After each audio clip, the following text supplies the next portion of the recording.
Hello, my dear friends. It is such a pleasure always to come to you and speak about the things of the world. And boy, is it cold out. I mean, I know some of you are probably down around zero, but it was like 41 this morning, and it's like, that was cold for us Floridians. 40 in Florida. It's like zero up in Alaska. Holy crap, it's cold here. Global warming, hurry up. Get warm down here.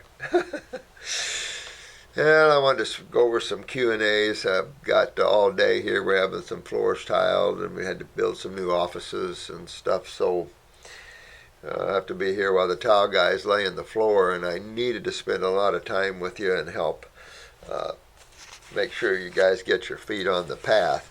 I thought it was pretty nice. Marco sent this to us a little while back, but this was a lady in the UK that was using the black salve for a mold. And she has pictures here, and I'll kind of show him a little bit if I haven't shown you this before. But the thing is that humans are kind of tied into negativity right now. So when you hear black salve, people go freaking out, but black salve is gorgeous. I mean, when you look at surgery and you look at black salve, you don't get the adhesions, you don't get all the stuff that surgeons get. And now that they're being such assholes and linking, pardon my French, linking chemotherapy and radiation. So if you just want a simple lumpectomy, they don't want to do it. They want to give you chemo and radiation, and that's the problem. It's possible some dumb person sued them over not taking chemo and radiation, and they died, and they said, oh, if I had chemo, he could have lived. I mean, that's possible that high level of ignorance is out there. But I thought this lady did real well. There's a little mole. And then, to make a long story short, she puts the black salve on. Now, the black salve always draws like this, and you don't ever need to put much on. Some lady put black salve all over her breast, and of course irritated the whole breast. Didn't look too good for a while. You only use just a little bit. But you see how that black salve is pulling that out? Most of you have been to the class have seen a lot of our pictures of pulling with black salve, but they're much bigger tumors and things than this. This is a small mold. When it comes to pulling internal tumors, that's a little bit different. Not much, a little bit. You guys have seen the real big tumor that I pulled. It ended up being this big. It looked like a big apple pie on the woman's breast. And that's after it came out. And to make a long story, then the healing started taking place. And then, of course, healed up. So, black salve is a great tool to help us pull boils and pimples and things like that, too. You know, there's all levels of black salve. You have real strong and you have weak stuff for basal cells and things like this, you know, moles and things like that. I don't use the real strong stuff on little simple moles, but they can pull a lot of lymph out, because whenever you see a mole growing on you, you don't see moles and warts and all these things growing on healthy tissue. So just know that when you see those, your skin is weak, and underneath subcutaneously that you've got a lot of lymph backing up, and it's sewage. And so always in sewage you have your carbohydrate side as well as your nitrogen or protein side. So you're always going to see fungus and moles on the carbohydrate side. Bacteria always on the nitrogen side. Alright, so this is, hey Dr. Morse, what are the best books on Ascension?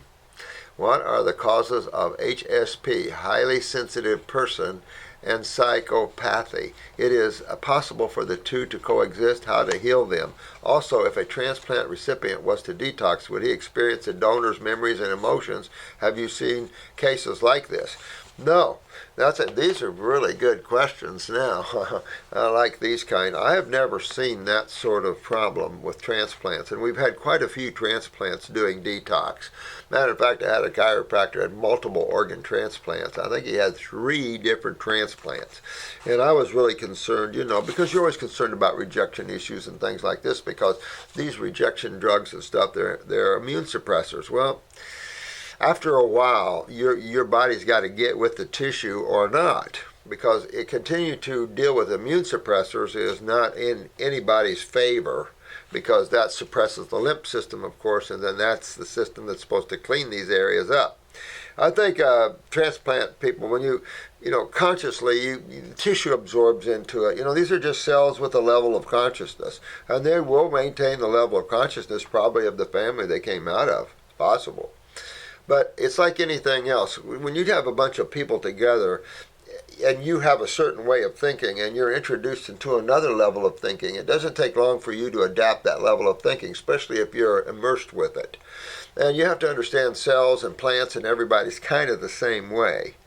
They'll buddy up and then they'll change their morphology. They'll get stronger. Some get weak first and get stronger. I've dealt with plants all my life. So it's just funny that way.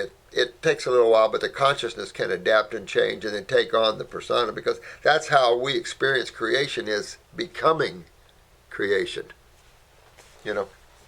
So that's an interesting statement. I've never seen any problem with that in terms of emotions and things like that. Might be interesting, though. But it should be minor than that. If you're that sensitive that you can feel that, then you're going to get yourself in trouble. And I would suggest that you ground yourself, because sensitivity of that could drive you nuts, and the negative forces could have a field day with you. So you really want to power up, become strong, and get outside of that mind, because that's where all these problems are, is the mind and emotions. Remember, they connect to these centers in the human body. We talk about the chakras related to the endocrine glands, and I don't want anybody to freak out with the name chakra. Chakra is just the Hindu and Buddhist name for energy centers. And that's what endocrine glands are. They're just energy centers. But with a twist, in the physical body, these energy centers are chemical centers. And these chemical centers are called hormones, steroids, neurotransmitters, serotonins, and the like. They make everything take place and happen. And added to that, you have the enzymes of life, where every enzyme is a co-catalyst of everything. So there's a lot to things, and yet there's not a lot to things. That's how simple you look. But when you're getting too sensitive, and that's why I say you never want to interfere with other states of consciousness, never want to be able to control others. You want to stay away from getting outside of your world and taking on other people's karmas and stuff. You don't want to do that. You have your own life, your own journey, your own world, and you should enjoy that to the max and have the fun you want. Enjoy whatever you want. Get your bodies healthy. If you're having emotional problems, then you have to detach yourself from things. You have to get into yourself and enjoy yourself for what it is, as opposed to the desire, because desires and emotions are linked together. When we don't get what we want, then we have an emotional tiffy over it. But really, these are just emotions. It's just a whole other world that exists around emotions, the astral plane. Well known, and the next plane you're going to travel out of when you leave the physical world. So, and also, highly sensitive people, I would just be real careful about things. I know people like psychometry and everything else where you're holding, you get the images, and of course then you're watching. It is better to be conscious and observe and just see what's going on, but don't enter that realm of what's going on. Does that make any sense to you? Because you don't want to take on anything in creation. You just want to observe and let the bodies finish playing. And then it just depends what you want in your journey in God. What do you want to experience? Where do you want to go? What do you want to do? And the problem with the human consciousness is that it's so kind of new in a way that those questions don't even enter in the spectrum until you're just tired of playing. It's beat you up enough that you want free from it. until then, basically, people have fun and play, and they forget, and they just get lost in their dramas. And in that, there's the role of the psychic and sensitivity and all that as well. That's all drama as well. These games go deep into the worlds of mind, energy, space, and time. Not so much matter. Matter is very chemical. When you get outside of that, that's when all these type of things, and that's kind of, in a way, the balance of a human body to, say, your mental body. This human body does kind of balance the other bodies until you mature up enough where you can control the mind, because a lot of people can't control their minds. Thoughts come in indiscriminately, and of course how you want to treat others and stuff like that. The IRS is trying to steal everything I have, and they just fabricated a bunch of money just out of thin air. There's nothing to it. Every time I go in front of a federal judge, they try to back out of proving anything. They've never been able to prove anything because they created.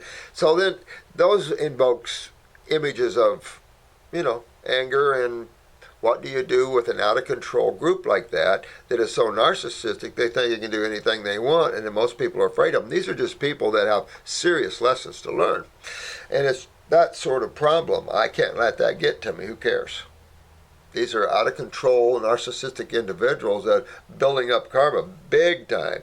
So look, like I said, when people build up their karma and then they have to pay for it, you can't feel sorry for them. So this is part of the problem of seeing all the suffering in the world. It's hard for me to keep remembering that these souls created that for themselves. We're here as wayshowers to simply show you how to unwind that and how not to create any more of that and get yourself grounded both in all your bodies.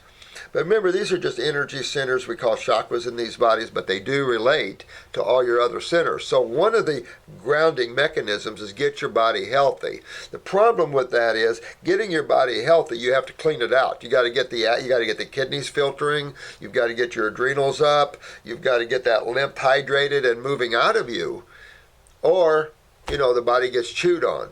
Inflammation is the acid chew. I mean, that's your body's response, and it just gets deeper and deeper and deeper. So we have to just look at that and detox. And when you're up on a high fruit level, you can get real high. You can get real out there, and you can start having out-of-body experiences much easier. You're much less grounded, because when you start eating up out of the ground, you get less grounded. But we are supposed to be etheric beings. The immaturity of the Homo sapien level doesn't allow for a lot at any given time to reach that, if you notice. More now than ever are reaching those higher levels of consciousness and awareness. When you do that, then you can come down and balance, because once you become awake, then you don't need to worry about using foods to help you awaken, as long as you get your body's healthy. Then you can use foods to ground, maybe, or just for the experience of taste. Because after all, that's all creation is an experience of activity, whatever that might be. That's all creation is meant to be. Is you want to play cowboys today, you want to play soldiers tomorrow, you want to play primates in a tree next week, whatever you want to do. We have just set up governments that have created massive control over the people, because immaturity does rank in the Homo sapien lore where others hurt others. You see it even in our channel, where people get angry or backbite about others and go off and stuff like that. It's one thing to do that and then let it go. It's another thing to carry an attitude of judgment. You don't want to judge others. You want to be free in your life and enjoy it. And this is especially true of you young children of the male and the female genders here. You don't have to be mean to your friends. You don't have to talk bad about them, because that's their journey, not yours. Their journey will pay for that. It was funny. I was watching Inside Edition, and we've contacted Inside Edition because 3 nights ago they had an athlete there, and poor thing, she had lymphedema in one leg. So her one leg was normal, and of course her other leg was a lot bigger. So they're going and talking about this and how she has to, all the embarrassment and all this stuff, and that there's no cure. And it's like, there's no cure allopathically. There's no cure in anything allopathically, but I will say this. I have a good friend that's a medical doctor out of Canada. He came into my office one day, gave me a big hug, said, I just cured a lymphedema case. Now, he's in with, don't quote me, but I think 7 other physicians or 5 other physicians or whatever, and they couldn't believe it. He said, we don't cure lymphedema. That's all we do. That's all we do. So we contacted him, so hopefully maybe that lady will get some remedy on that leg, and then maybe people that have lymphedema, they said there's 4 million lymphedema cases out there. So lymph, we know what that is, don't we? That's the major sewer system of the human body that causes all the acidosis and the breakdown of tissue. They cause cancer and all the stuff, isn't it? Matter of fact, you could lump 99.999 of medical doctors' insanity called diseases into acidosis. Location, location, location, degree, degree, degree. Whether it's acute, subacute, chronic, or degenerative, those all matter. And of course, location, location, location. Is it the liver? Is it the heart? And which system is it? Is it the lymph system? Has it went over and affected the nerve system, the neurological system of the body? You know, because the lymph system affects them all. And sometimes can get confused because say, oh, he has a nerve problem. But what created a nerve problem? You got to take everything back to the original cause. And the kidneys and adrenal glands are the cause of man's big issues, and the reason we all know. We love high protein diets, and proteins destroy urinary tract and GI tract, right? I mean, there's been so many studies about proteins in the GI tract, and that damage, it's indisputable. Indisputable. But they're not looking at the same damage it does to the kidneys. When you remember, everything's cells in the body. So when a certain chemistry damages one tissue, it has the potential to damage them all. Although certain metals have an affiliate for certain tissues. We've talked about that, where copper likes the kidneys, and the aluminums and mercs love the brain tissues and the nerve tissues, stuff like this. So there is affiliation for certain tissues by certain metals. It's just the nature of the beast because that metal's geared for that tissue. However, we isolate these and potentize these to where these metals then are very harmful. So I hope I answered that as much as I can, because all I can say is grounding is a good thing, and lots of loves and hugs to you too. Thanks so much for those questions, though. You know, the ascension. There will be no ascension if you become conscious, because there's no ascension to become. You already are that which is. So for anything to ascend, that's just you wakening up, dropping one body after another body, and you feel like you're pulling back. And all you're doing is withdrawing your attention from one body to another body, because that body can't support your attention anymore. You hurt your body enough, any of them, it won't hold you anymore. Like the physical body gets so acidic and dehydrated, pretty soon you'll pop out. Or when it gets damaged to the point you can't run it, you'll pop out. Now, you'll hang around it sometimes waiting for someone to fix it. I had this lady, she was a nurse, fell outside of an ER going home one night. Hurt her knee bad. I don't know what, there was several surgeries on the knee. Well, whatever drug or whatever went, the surgery put her into a coma. But she was hanging around. She wasn't dead, she was hanging around. And so I told the family got a hold of me and told me this and wanted me to work on it, but the husband was apprehensive. And the husband was apprehensive. I said, so I was explaining to him that we can get that body healthy laying there, and that'll make the soul be able to come back into that. Why wouldn't you want to try if you love your woman? He didn't love his wife. He wanted his wife to go. So he wouldn't let me work on her, and it's like, are you serious? That would have been a great case, because as long as the soul is hanging around and that body is hurt, we can fix the body, even if it's got a feeding tube in it and it's on a vent. It doesn't matter. We can still fix these bodies. Isn't that cool? Mm-hmm. But it's just what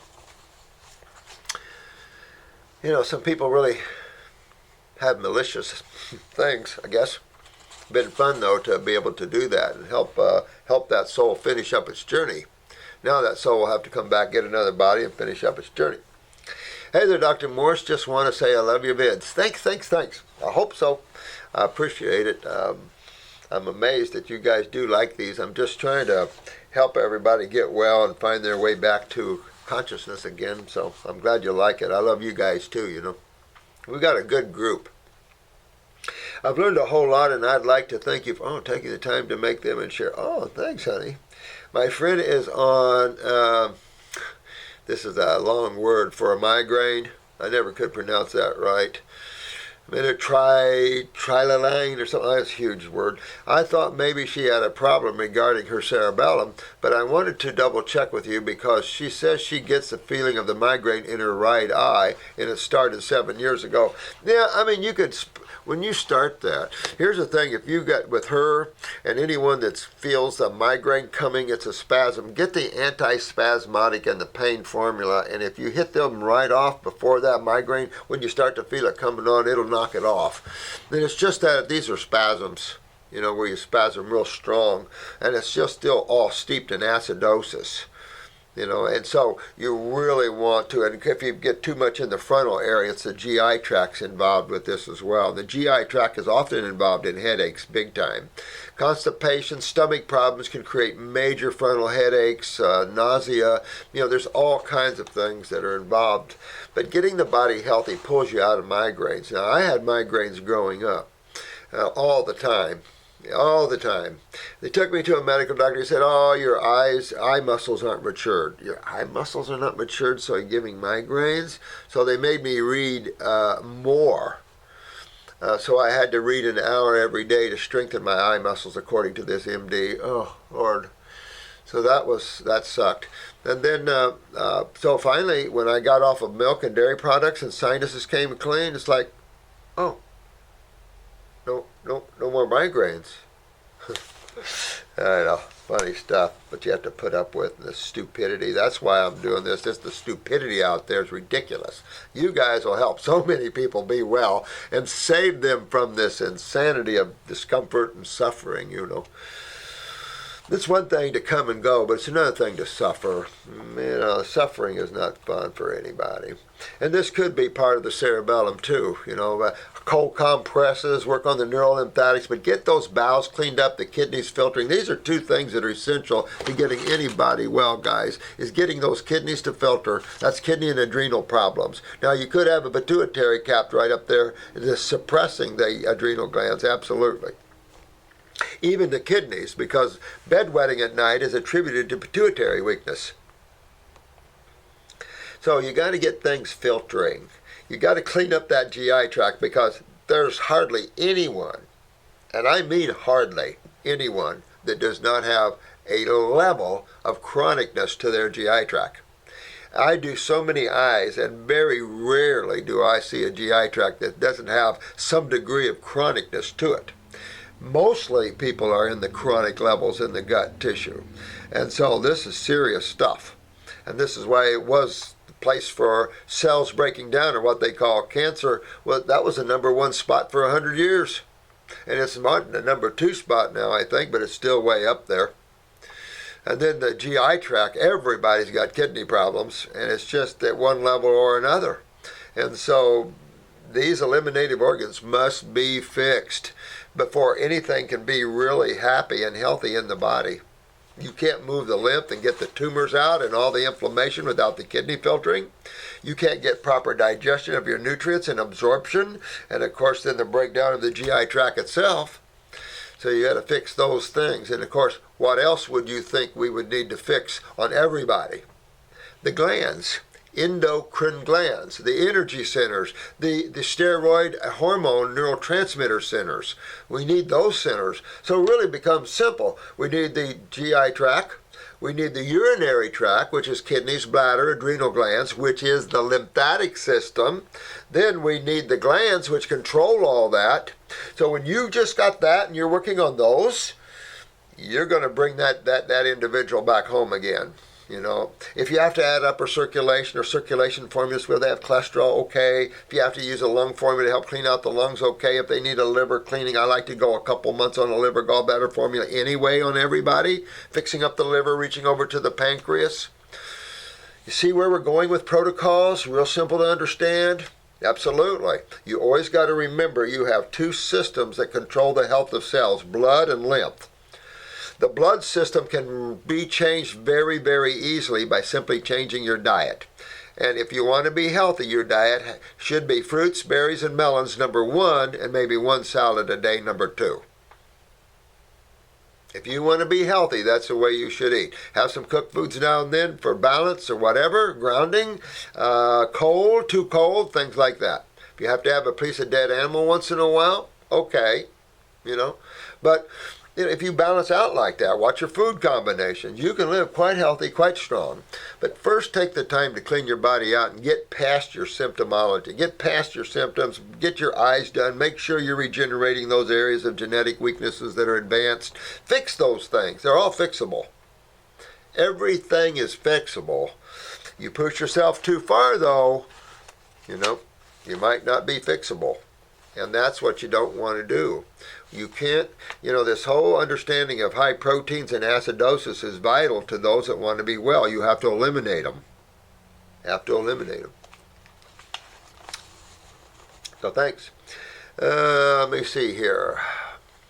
The doctors gave her that antidepressant. Oh my God. See, and the antidepressants have such bad side effects. You would never want to take an antidepressant. So this is an antidepressant, huh? I just try not to deal with medications because they're just, I can't stand chemistry like that. There's some chemistry that's essential to support life in the emergency rooms and the ORs, but outside of that, everything can be done quite well with botanicals and the whole line of herbal and essential oil pharmacopoeia, as well as flower essences. So much on all levels, emotional levels, mental levels. There are so many tools that nature has to offer that doesn't have the bite and the kick that pharmaceuticals do. Because antidepressants they need to be reviewed. I mean, all these murders and all this stuff, this is serious stuff. And the antidepressant only made her sleepy, and so she doesn't want to take it anymore. Could you fill me in on what she's going to have to do exactly? Thank you. Yeah, that's exactly what you got to do. Get in and start cleaning these areas of elimination up. Because when these areas become obstructed with mucus and hardened plaque from, let's say, white flour products and things like this, you start obstructing the flow of energy. And that can create all kinds of spasms, pains, headaches, migraines, you just name it. All these things come out of that. And all those things are quite well cured by simply going and detoxing yourself and cleaning up these areas of stagnation, of inflammation, which is acidosis, of course, and getting the body moving again. That's all you got to do. And then the body's quite well, and then you can spend less time thinking about your health and more time as a God traveler, or whatever you want to do. Spending all your time on getting well isn't fun too. It's fun for a while, but then you want to expand in life and enjoy life. And let your food be your medicine and your medicine be your food. But when you do that, you got to understand that the medicine, the food that is for the Homo sapien, remember you have to take into account the anatomy and physiology of the human species, the Homo sapien species. Understanding why would we become or originate in the tropics if we were supposed to be cave dwellers and meat eaters. We're not, and we weren't, and we're supposed to be islanders. So it's just that sort of thing. And we've adapted, but at what price? People don't realize the price man has paid for living in northern climates, needing to change the diet. It's hard to live on a tropical diet in northern climates when it's cold. Not bad in the summer, but just the vibration of the earth and the geographical locations dictate different food sources. So it's real tough. But a lot of you, I'm real proud of you because you've done that. You've got your health back in the middle of winter, and some of these countries that are cold all the time, you've got it back. So I'm proud of you. Working through these things. Tough sometimes. Dear Dr. Morse, first of all, I love you so much. I love you. Thank you. I think I love you guys. You guys are so great. I love each and every one of you. Our classes are doing good. You guys are learning quite a bit. It's so much fun. I like the iridology class. That was our first one, and so the next one we'll see where we can do a little more protocols and try to, but you know, it's a different iridology. It's clinical iridology for everyone, and it's learning how you use iridology clinically and not German iridology. My name is Alice. Hi, Alice. Hi, honey. Alice in Wonderland. Yeah. There's a new movie coming out again with Johnny Depp. What is it? Not Alice in Wonderland. It's Alice Takes a Trip. It's something. It looks wild. It looks so wild. And since I discovered you in December last year, I cannot stop watching your videos. Thank you, sweetie. Thank you a bunch, honey. I already watched more than 100. Oh, my God. And, of course, I got on the program. Good, good, good. And sometime I might have a few questions about my health journey, but for now I want to ask you something related to a friend of mine, okay? She's a 40-year-old female, and she has a hemangioma on her left cheek since birth. Oh, really? It never go down, huh? Is there anything? I would definitely detox. I would detox to get that off. You see them on kids' heads a lot, you know, but on the cheek, interesting stuff. I would definitely get in there and have the body start seeing if the body can correct that. The hemangioma, it's like a big ganglia of blood vessels. Let me see how they do. That's the only way I know how you deal with that. You really dig into the body and get the body moving and cleaning, and perhaps it'll start to opening up some pathways there. But I certainly would definitely go after that. Mostly they go away on kids, but I've had them to where we had to get into the lymph system to get them off of them. Mm-hmm. I don't know how big it was at birth, but now it's covering half of her cheek. Oh, yeah. You want to, that's the only way I know to get off anything, sweetheart, is just get detox, get into that lymph system. It will cross and affect the vascular system. Absolutely. That's the only thing I can tell you. What organ in her, of her mom, being that she was born with it, can't say. I really can't say with those. I've thought about those. I really can't say. There's definitely a weakness in that area, no question. There's definitely a stagnation in that area. You know, when you have weaknesses genetically, you can have stagnation of blood and lymph. You can. And then in these areas of weakness, you can get some mutative growths where you get vascular ganglias, neuroganglias. You know, I don't know about lymph ganglias. That'd be interesting. But you get these ganglias of fibers or vessels that just build this for some reason, whether it was hormonal or whatever, in an area of weakness that just made that area grow like that. I mean, it's just the potential for acids to affect the body in all manners in terms of hypergrowth or hypogrowth. Very much. You can see both of those. And you can see that in terms of real tall and real short, both pituitary problems. So you can see that in certain ways. And so only thing that I know, really, as simple as this is to go in the body and just start making it well. Start getting the kidneys to filter, the adrenals up to do that, of course. Most people are down that way anyway. You're gonna you know, if the adrenals are real low, you know you got to go after the myelin sheath. So the brain and nerve formula is always good, especially with people that can't think and have memory loss, or, you know, it's got that real stagnation. Get in that upper circuit brain and nerve. And that might be something you might want to do, is get her that upper circulation formula for this. But lymph, I would really start cleaning up the GI tract, because that is just totally impressive to the head. And get the kidneys filtering, like I said, and keep hooking on that lymph system and see what you go. Be interesting to watch that and see, because I've only had children and only gotten a few gone because we only have a few come in with them. Generally, according to most pediatricians, they'll go away, but that's only if the lymph is moving well. And it's possible that the lymph system in the mother wasn't working as well, and of course that's what backs up the child's lymph system. You can't inherit fluids. You only inherit cell. So the mother sets up the fluid problem for the child, and then the child, of course, is picking up the genetics of mom and dad, and then how those mix. So you've got such a mixed bag there. So many different things are possible out there, I guess. All kinds of stuff. But for me, I think that whenever you see unusual things, You make them healthy.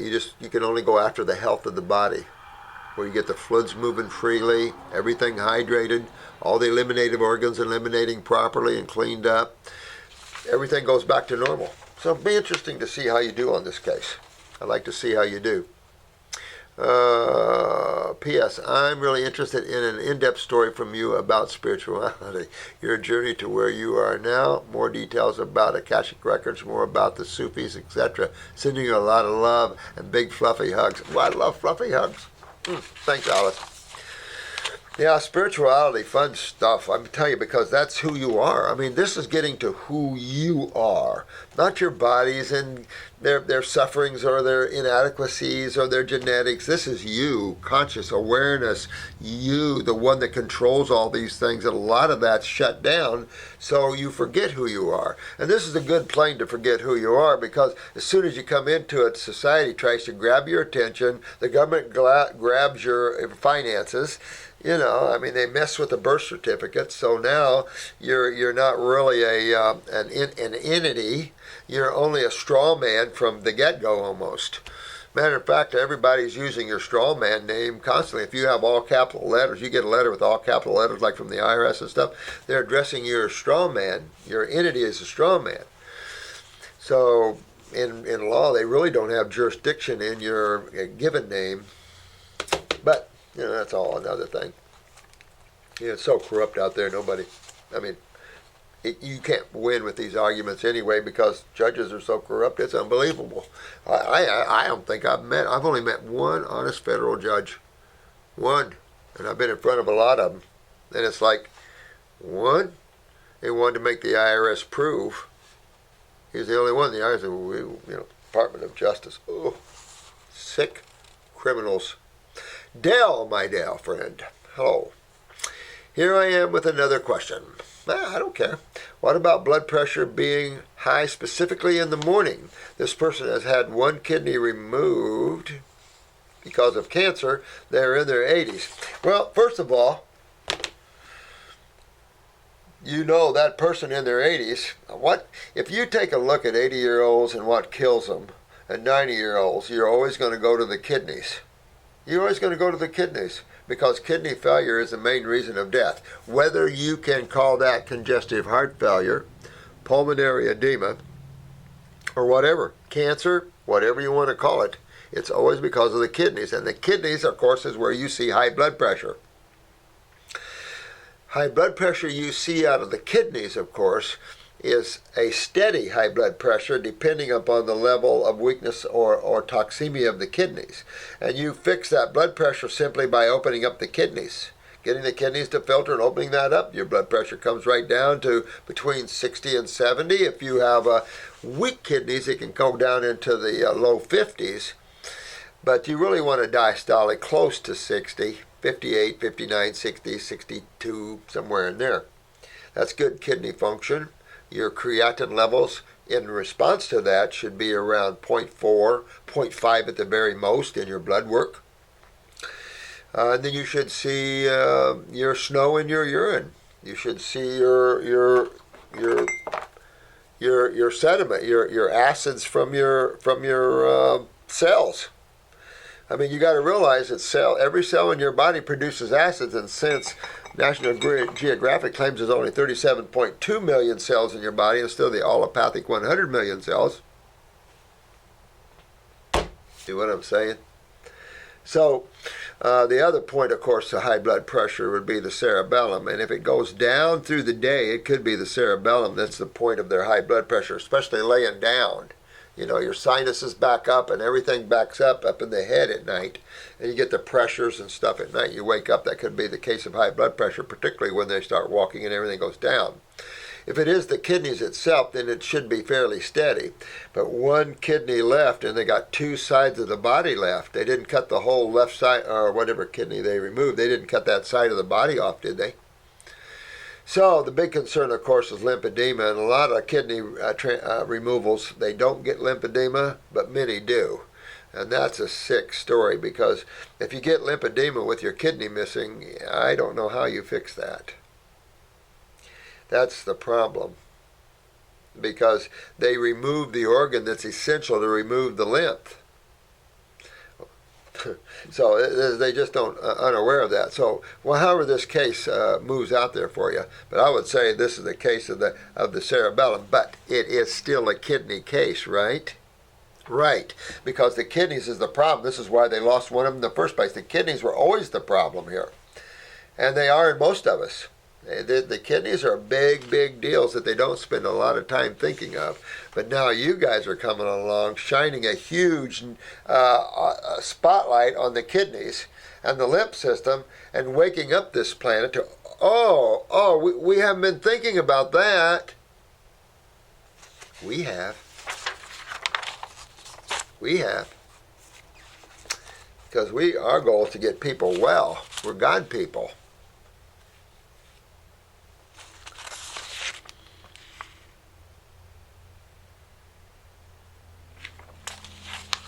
I thought I did a video one time of my journey spiritually, but if you want, I'll do another one sometime. We'll just do a tape on spirituality, and I'll tell you a little more of my story and stuff. But, it's, I left this field for a while, doing so many other things because I couldn't make any money, and I'd help whoever on the side I could.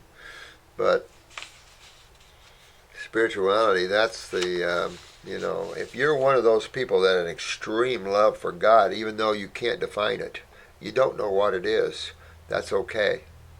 All you have to do is look around at the beauty. Look under the ocean at the beauty under the ocean. Look at the beauty on top of the planet. I mean, there's places much more beautiful. I'm telling you, much more beautiful.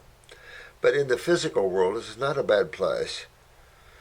But when you look around and see all the beauty, it's hard not to know there's a conscious being. Like Hawking, he just has to get out of his condition. Somebody help that poor guy get out of that chair before he dies so he can pick up the God thing. Because someone that has viewed the universe at that level.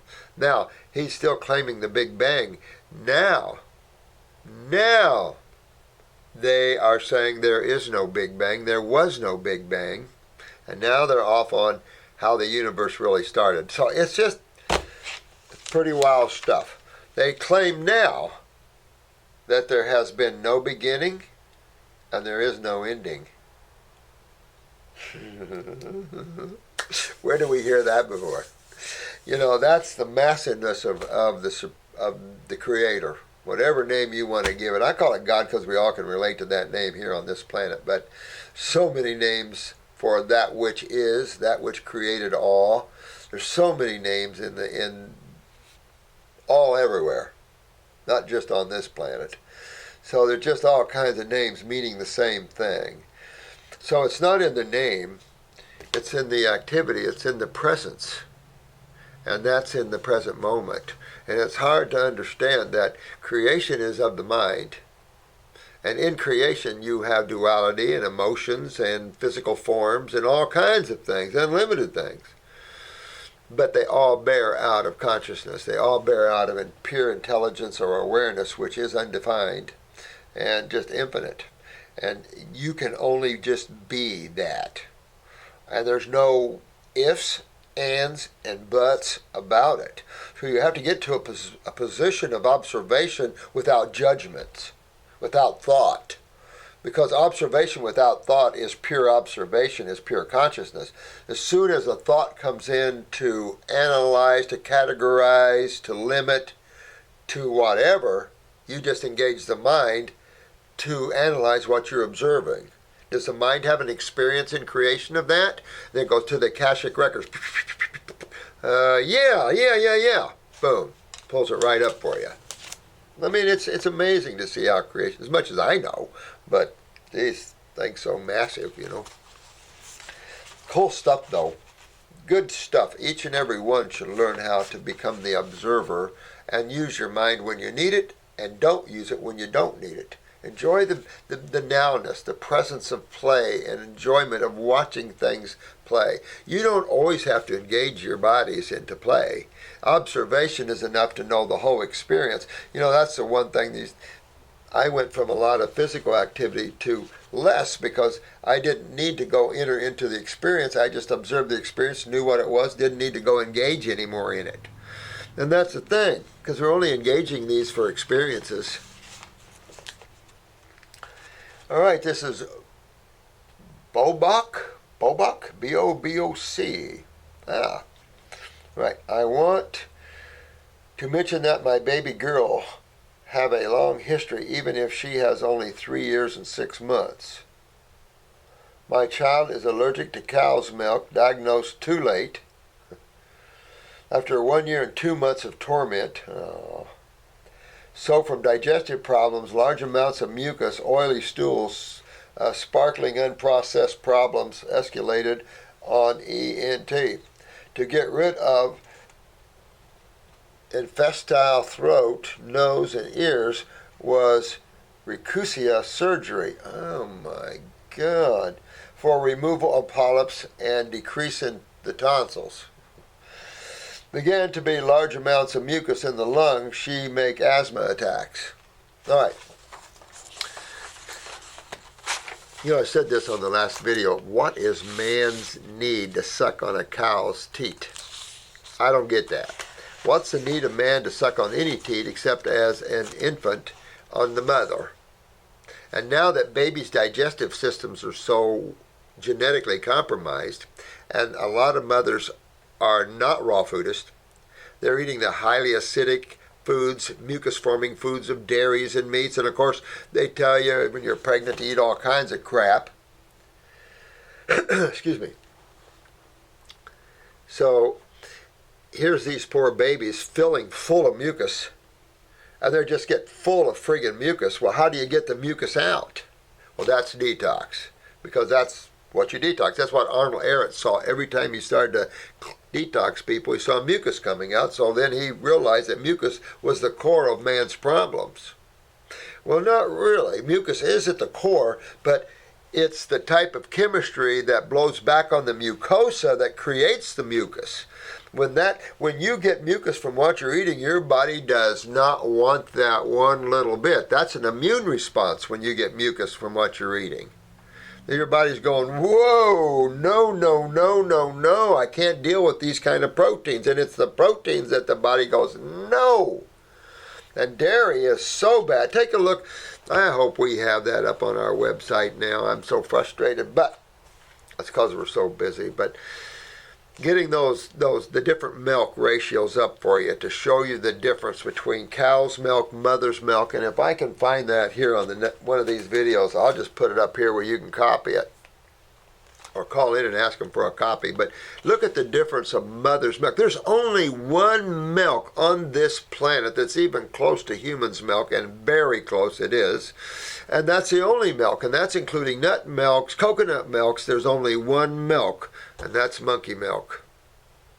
Believe it or not. And wouldn't it make sense though?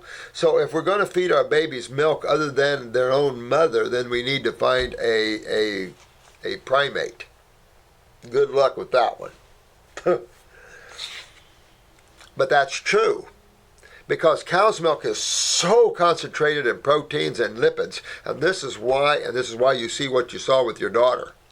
You need to pull her off of this. Of course, you probably have by now. She's allergic to all milks.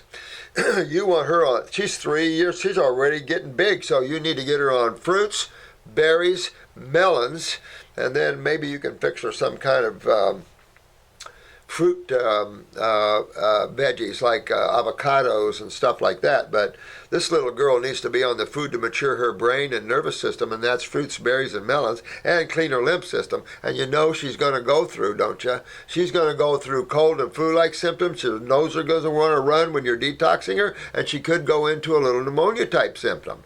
We can't get mad because you let them fill your babies full of milk. And that is just mucus. You get a glass of milk, it's a glass of mucus. That simple. So when next time you're eating ice cream or drinking milk, think, look at the mucus I'm eating. Because it's true, and yogurt's the same way, mucus forming, kefir, mucus forming. These foods are not fit for man. Even though they eat them around the world, they're sick around the world. You know, man has to get with this. And so this poor little girl's in trouble. Asthma, okay, so now you have another component to this picture. Instead of just being mucus in the lungs, you have a neurological weakness to the lungs, which is the adrenal glands and the stomach area, GI tract. And this is low neurotransmitters. But on a baby at 3 years old on this planet, you're going to have weak kidney and adrenals, and your lymph system could be a mess. So you want to get this little girl cleaned up before she gets a mass or tumor formed, because these little ones can't process all this. And so this is a big deal. You've got to get her off all. So now they're cutting out all the lymph nodes. Here goes the tonsils. Here goes the polyps from the mucus and milk. So go ahead and drink all that. We'll just start cutting pieces out of you. I mean, that's how stupid we are as a society right now. I mean, the Dairymen's Association needs to fold up, close up, and leave town. I mean, it's not good. All the dairy farmers, you guys find something else to do. It's hard work anyway. Who wants to be tied to cows morning and night, 7 days a week, 365 days a year? It's no fun to be a dairy farmer. There's no fun whatsoever. It's nasty. It's no fun whatsoever. I'm very familiar with it. We were farmers. And my sister did dairy farming for a while, even though my dad said, you won't last. And, of course, she didn't last. You know, it's just like, no. You know, we did get about 3 big Amish dairy farmers, a lot of big Amish dairy farmers. We got 3 Amish dairy farmers to change. Grow fruits and fruit trees and veggies and stuff like that, things that people really need to eat. But, again, there's got to be a mass awakening to that, too, because supply and demand. But if we quit having dairy farmers, maybe people will wake up, or this information get out there in a broad way.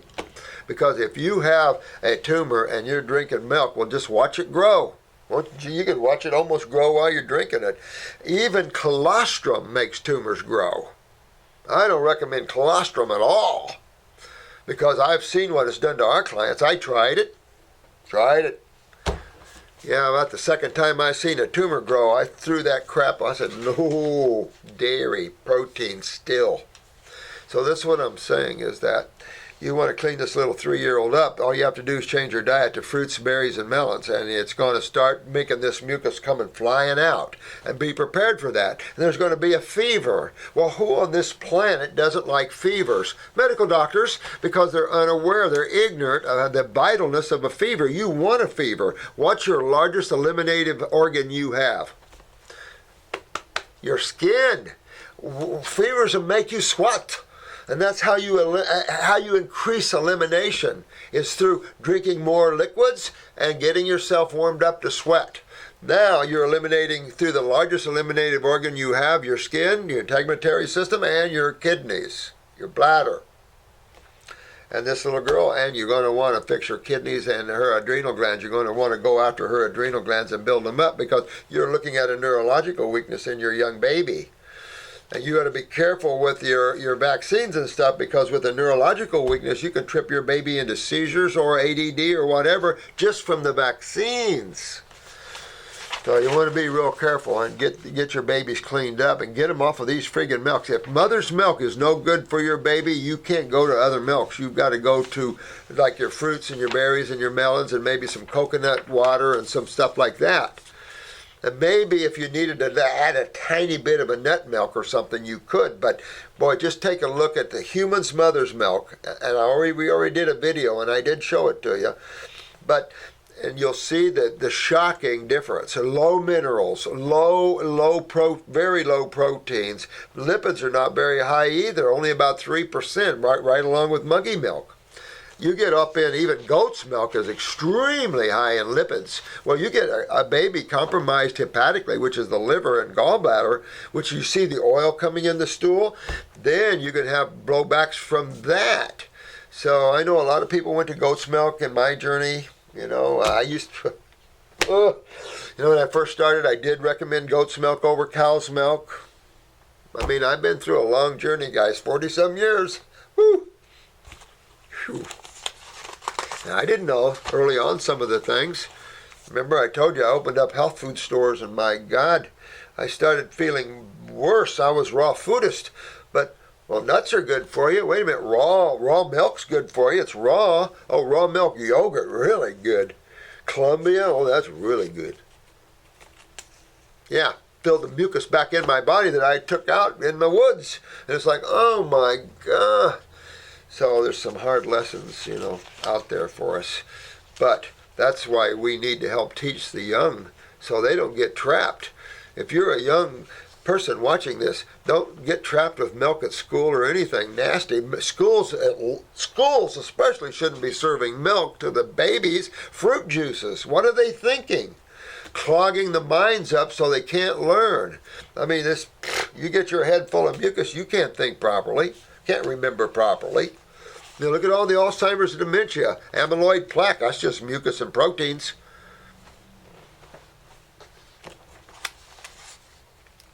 So go forth and cure your young one, my friend, because this little girl deserves a good life here, and you just have to clean her out. Easy to do. And you don't even, I would then after that a little bit think about what you're going to give her for her adrenal glands and her kidneys. You might want to give her a little herbal adrenal and kidneys, a few drops. She's 3 years old, you could give her 5 drops of each one of those in a little juice or something, kidney, adrenal glands, or endocrine glands. Whenever you get an eye picture of your baby, get an eye picture. See what your little girl's heading for. Because those eyes will teach you what she's going to have coming up in her world that might not be fun. So we need to fix those things so not only you as parents have a good time with your babies, but they have a good time. Fresh squeezed. What kind of orange juice? Navel. Still got them. And what is this? Almost March 1st, and I still got navel.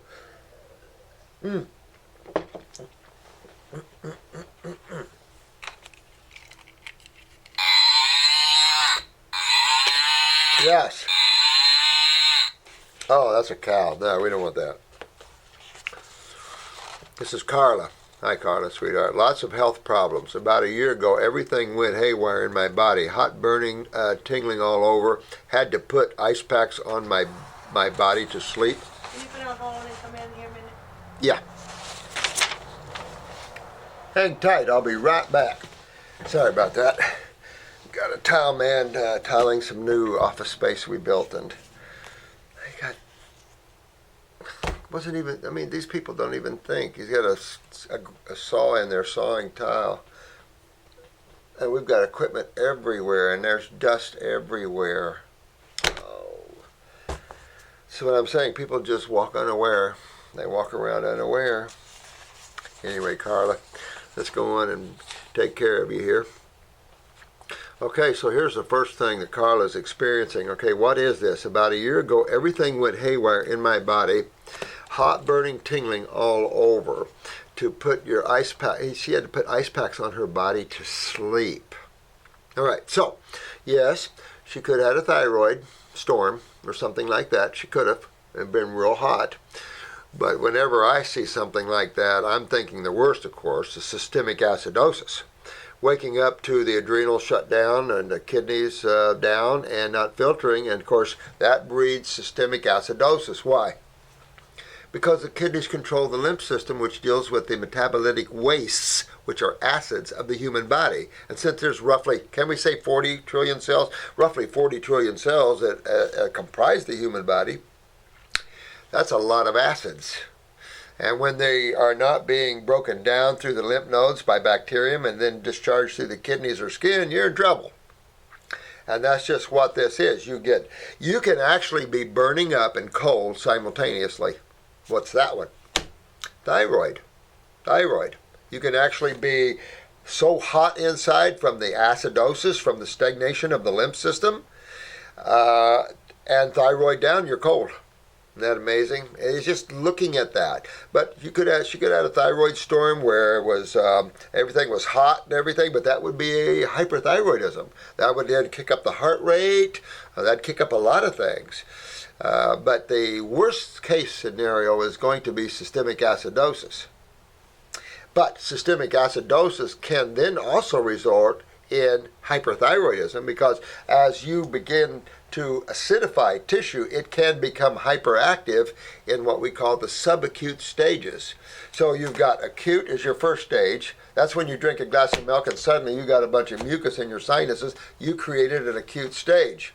When your body tries to get rid of all that mucus through a cold and flu-like symptom, and you suppress that, you suppress all that mucus that's in you that wants to come out, and you lock it back in you, now you're creating a subacute stage. That is when your mucus starts turning from clear or whitish to yellow. That is it can be a hypo or hyper state, either one.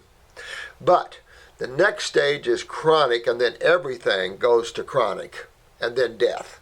That's the process of decay and death, is going through these acute, subacute, chronic, and degenerative stages. The iris talks about it. In iridology, we show you those 4 stages in both the lacunas, which are your genetic spots, and we also show you how you determine that in the eye color. Because there's 2 ways to look at these in the iris, both at the level of lymphatic stagnation and then the level of tissue weaknesses. So, but this sounds like you've got some stagnation of lymph, and that's what you don't want. I know this was acidosis and have been detoxifying, and I'm a lot better. Good. But it does bring up a good question for everyone, because, again, acids are going to be heat producing, and you're going to feel heat, wherever you have a buildup. And if you want to develop your intuitiveness, use your feeling. Feel on you. See if you feel some heat wherever you feel the heat.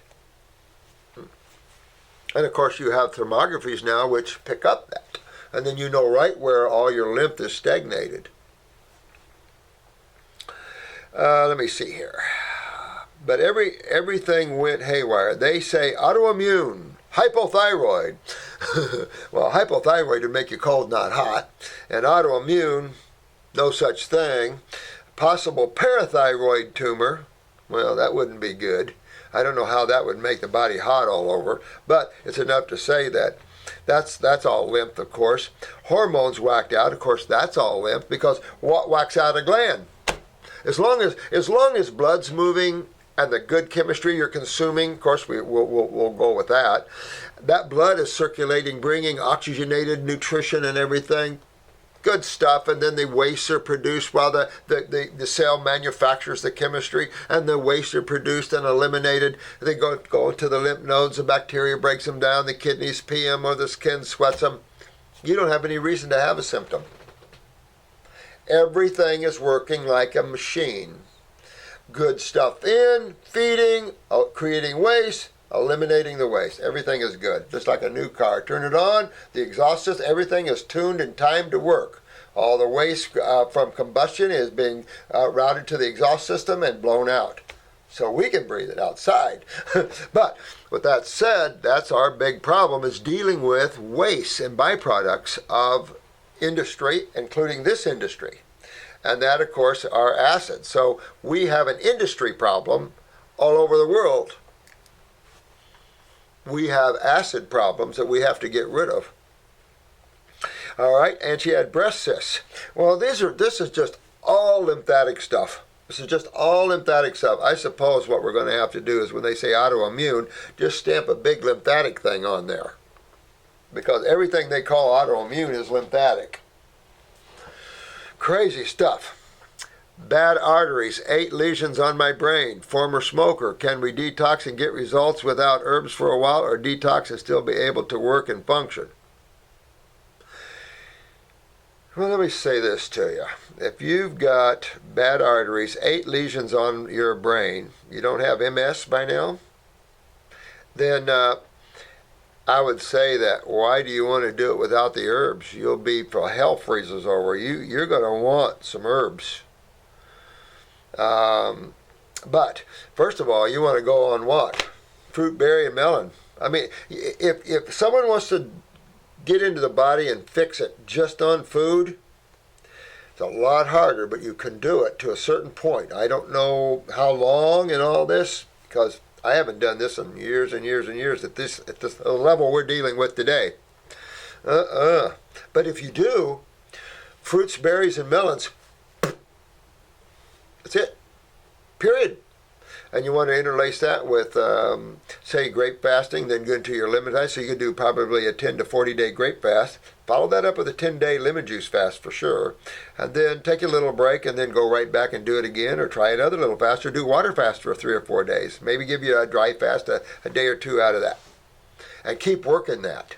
Because if you want to do this on diet alone, that's the level you have to do it. And you'll just have to work yourself through it doing that level. If I'm doing the botanicals on there, I'm after those brain lesions. Because you don't get rid of those brain lesions, you're in trouble. And you know it probably as much as anyone else talking here.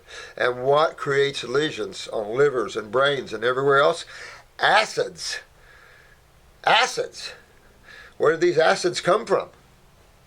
The cell, they're cell metabolitic waste. They're the byproducts of combustion, of burning fuel, of using chemistry. That's simple. That's simple. And when you don't remove these wastes, which are acids, that creates acidosis.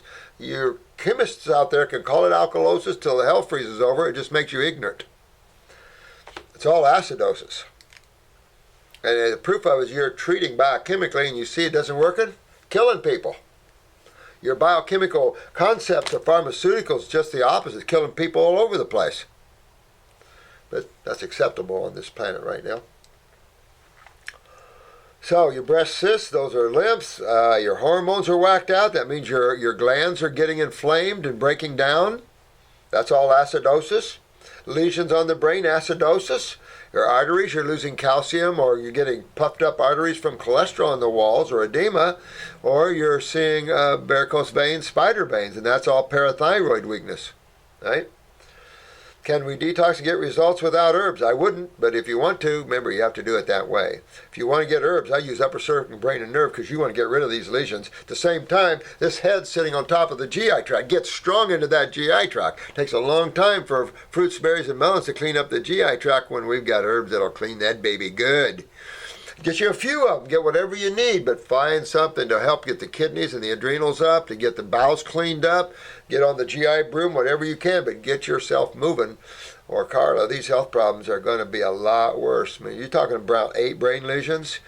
You know, anything could happen at any time with you. You don't want to go that way. That's not good at all. You're talking about MS, Parkinson's, Lou Gehrig's. You're talking about all kinds of problems with brain lesions. And so, yeah, you've got some problems there, but you can turn this all around. But this hot burning and all just tells you that your body is acidic from head to toe. Well, get into your kidneys, get into your adrenal glands, start moving that and cleaning that up, get your bowels cleaned up, and you, Carla, you'll turn your life totally around. But I wouldn't sit around doing this too much. You know, when you're talking about brain lesions, guys, that's how you correspond while you're on your lovely stay on planet Earth in the physical universe. And when that's messed up, you're messed up, and that's not fun at all. Unless you know how to out-of-body travel at will, your consciousness is stuck here by your attention and suffering. Unless you can learn how to pull away from that. Evelyn Lopez. Hey, Miss Lopez. Hello, Dr. Morris. Hope you're doing wonderfully. Thank you, my dear. Recently, this past year, I've been having some problems with heavy sleep. Ooh, I cannot hear the alarms. Oh, wow. I set this is interesting. I set 3 alarms each at 15 minutes apart, and I can't seem to hear either one of them. I place it right next to my pillow. Oh, my God. And nothing seems to work. I sleep through the whole night. That's like music to my ears, though. I never sleep all through the night. I'm up till 2 or 3. Then I get back up about 4:30 or 5 and meditate for about a half hour or so. Back, get up about 6:45, do a little meditation. Then I'm walking the dogs at 7:15.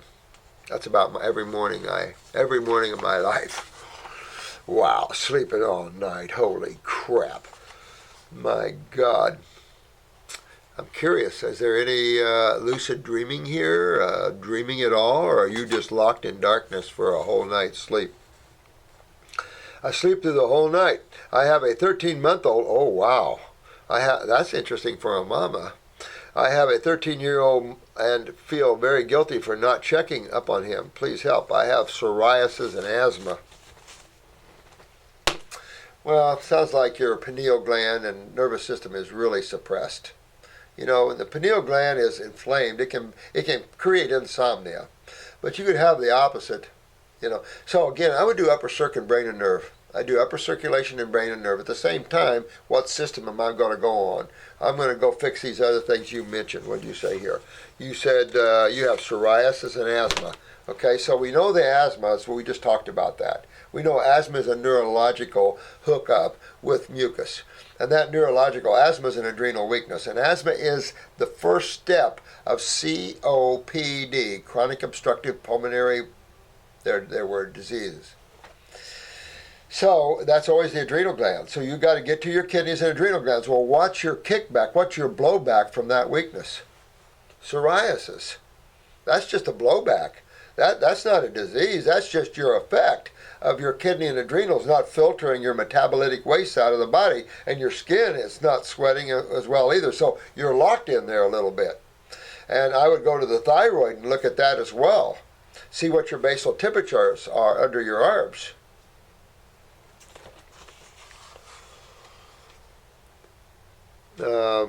That's what I would do. You know, get yourself on some fruits and berries and melons and really get yourself alkalized and lightened up. Get your nervous system up and charged, because it sounds like your nervous system is really down. Again, the pineal gland probably very down. That would also mean the bowels or the transverse colon is involved. So by cleaning up all these tissues, all of that, you'll wake up well. You'll be more sensitive, more awake, conscious-wise, and stuff like that. You could be off deeply traveling too into some other places. You know, you could be working with your spiritual guide and stuff, but still you've got problems here, asthma and psoriasis. Now, you have a 13-month-old, and you have to look at this because the psoriasis tells you that your lymph system's a mess. Well, you've got a 13-month-old who lived in you for however many months, so their lymph system's going to be your lymph system. So you've got a 13-month-old coming with some problems. And the fact that you have asthma means that your 13-month-old has weak adrenals. So when your 13-year-old has weak adrenals, that's a problem. A 13-month-old, I mean. And that's a big deal, because it just sets your baby up for neurological problems. And of course, you've already set him up for skin problems. And then, of course, all the other stuff. Nerve weakness, lymphatic problems, all the stuff there. You want to fix yourself and your baby, because your baby needs to be detoxed too, honey. I can just tell you. So think about those things and get yourself turned back on and more awake maybe to this world a little bit. But just remember your 13-month-old. By now, fruits, berries, and melons. You should not be any milk given this baby, or you're going to have lymphatic problems in the baby. And then you're just going to have to turn around and put them on fruits, berries, and melons. It's the only way you're going to fix them. So do it now. Already old enough, by far. Do it now. And then you'll see your baby detox, but that's what you want. And get used to, you parents get used to trying to get pictures of your baby's eyes. That's a trip, you know, so you can see what your baby's going to be dealing with. This is Dale. Here I am, another question. What about blood pressure being high specific? Oh no, I already read that one. That's a duplicate. Duplicate. Robyn. Hey, Robyn, honey. I've been having a lot of issues with insomnia on and off for the past 3 years. But in the past 6 weeks, it's been unbearable. Oh, wow. I haven't been able to sleep more than 2 to 3 hours in total. Now you're up with me. And that's only when I can sleep in.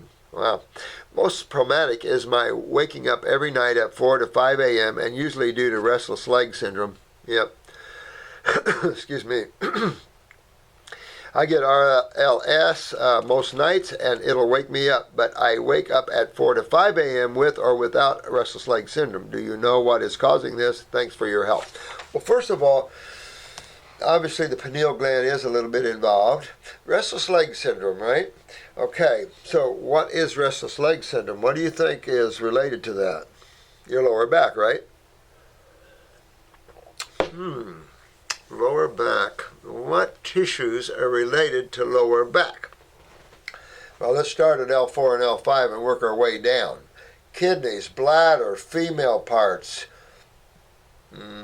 Everything is related in the lower lumbar coccyx area. So you always have those problems when you have kidney problems. You always have lower back problems, and then you get to restless leg because all that blowback of acid starts creating inflammation in the spine. Then you start having the lymph going up the spine, backing up. So then you get stiff spines. You can get scoliosis turning of the spines. Pretty soon you can get compression or herniations of the spine. But definitely closing off nerve supply to the legs, causing that. You can get your lymph so stiff that it cuts off nerve supply. We talked about how you can sleep and get numbness in your hands or get real tight up here and you start to feel numbness in your fingers and stuff. That's all lymph putting pressure on the nervous system. And you don't want it to put it on the blood system, which is what it does when you see the cholesterol plaquing and everything. So you want to take care of that. If you want to deal with the insomnia for a little while and treat that, I personally would do a pineal glandular, and I would do 1 or 2 capsules 1 or 2 hours before sleep. So you want 1 or 2 capsules, 1 or 2 hours BS before sleep. And while you're doing that, start fixing your body. Get your kidneys opened up, get your adrenals working, get everything working that way. It's actually in reverse. You got to get your adrenals up to get your kidneys working. Then clean up those bowels because you know that the head is controlled by the transverse colon. Clean up the GI tract. That'll cause a drainage here, get all the inflammation out of the pineal gland. If you need to rebuild the pineal gland, the glandular will help with that.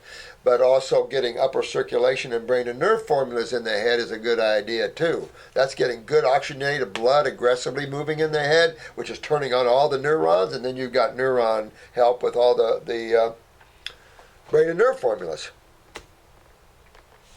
So that's what I would be doing to take care of this one.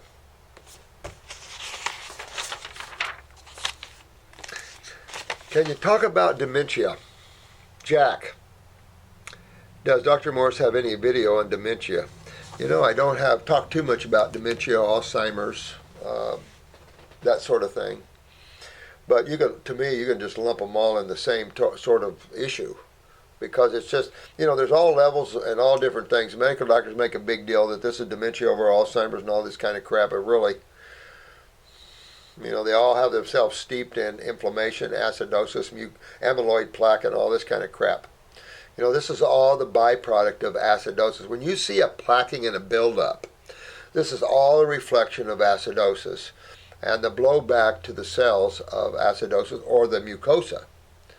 So when you have foreign proteins, you're consuming foreign proteins. When you drink a glass of milk, whether it's goat's milk, a cow's milk, or whatever, you're drinking a glass of foreign protein. Your body is out of harmony with other species' milks. The only one species that we might not see that would be the primate species. But any other milk from any other species, we're going to see a blowback on the proteins because they are out of harmony with the human species, therefore mucus forming. And this is true with a lot of chemistry, is out of harmony, or what we call foreign chemistry. And it can be what you think is just natural chemistry that you like, but it's out of harmony with your body's physiology and your body's design. And that's been man's problem. And you have so many groups trying to get you to not look at the food sources that you're eating because there's good money made on the food you're eating. And, industry would have to change. Well, we either change or you just see massive amount of souls going through this constant cycles here, and it's not fun cycles. So you got to change. The nature of creation is change. You never want to get to the point where you don't want to change, or it'll start doing things to make you change. That's the thing. You just kind of want to go with the flow because nothing's static. Everything is always growing, expressing itself, changing, or going down the other way. All right. So what we got? Oh, Jack. So, dementia. Always upper circulation and brain and nerve formulas for me. Always. Dementia, Alzheimer's. But what do you do with the cause of this problem? When you're looking at the brain or you're looking at all these type of mental type of conditions, they're steeped in brain tissue problems.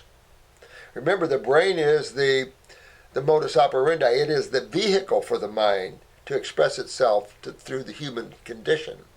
So when the physical brain is inflamed and broken down and genetically weakened, that will alter the ability of nerve synapses to function, energy to move across. Of course, just the way all that electricity happens in the brain.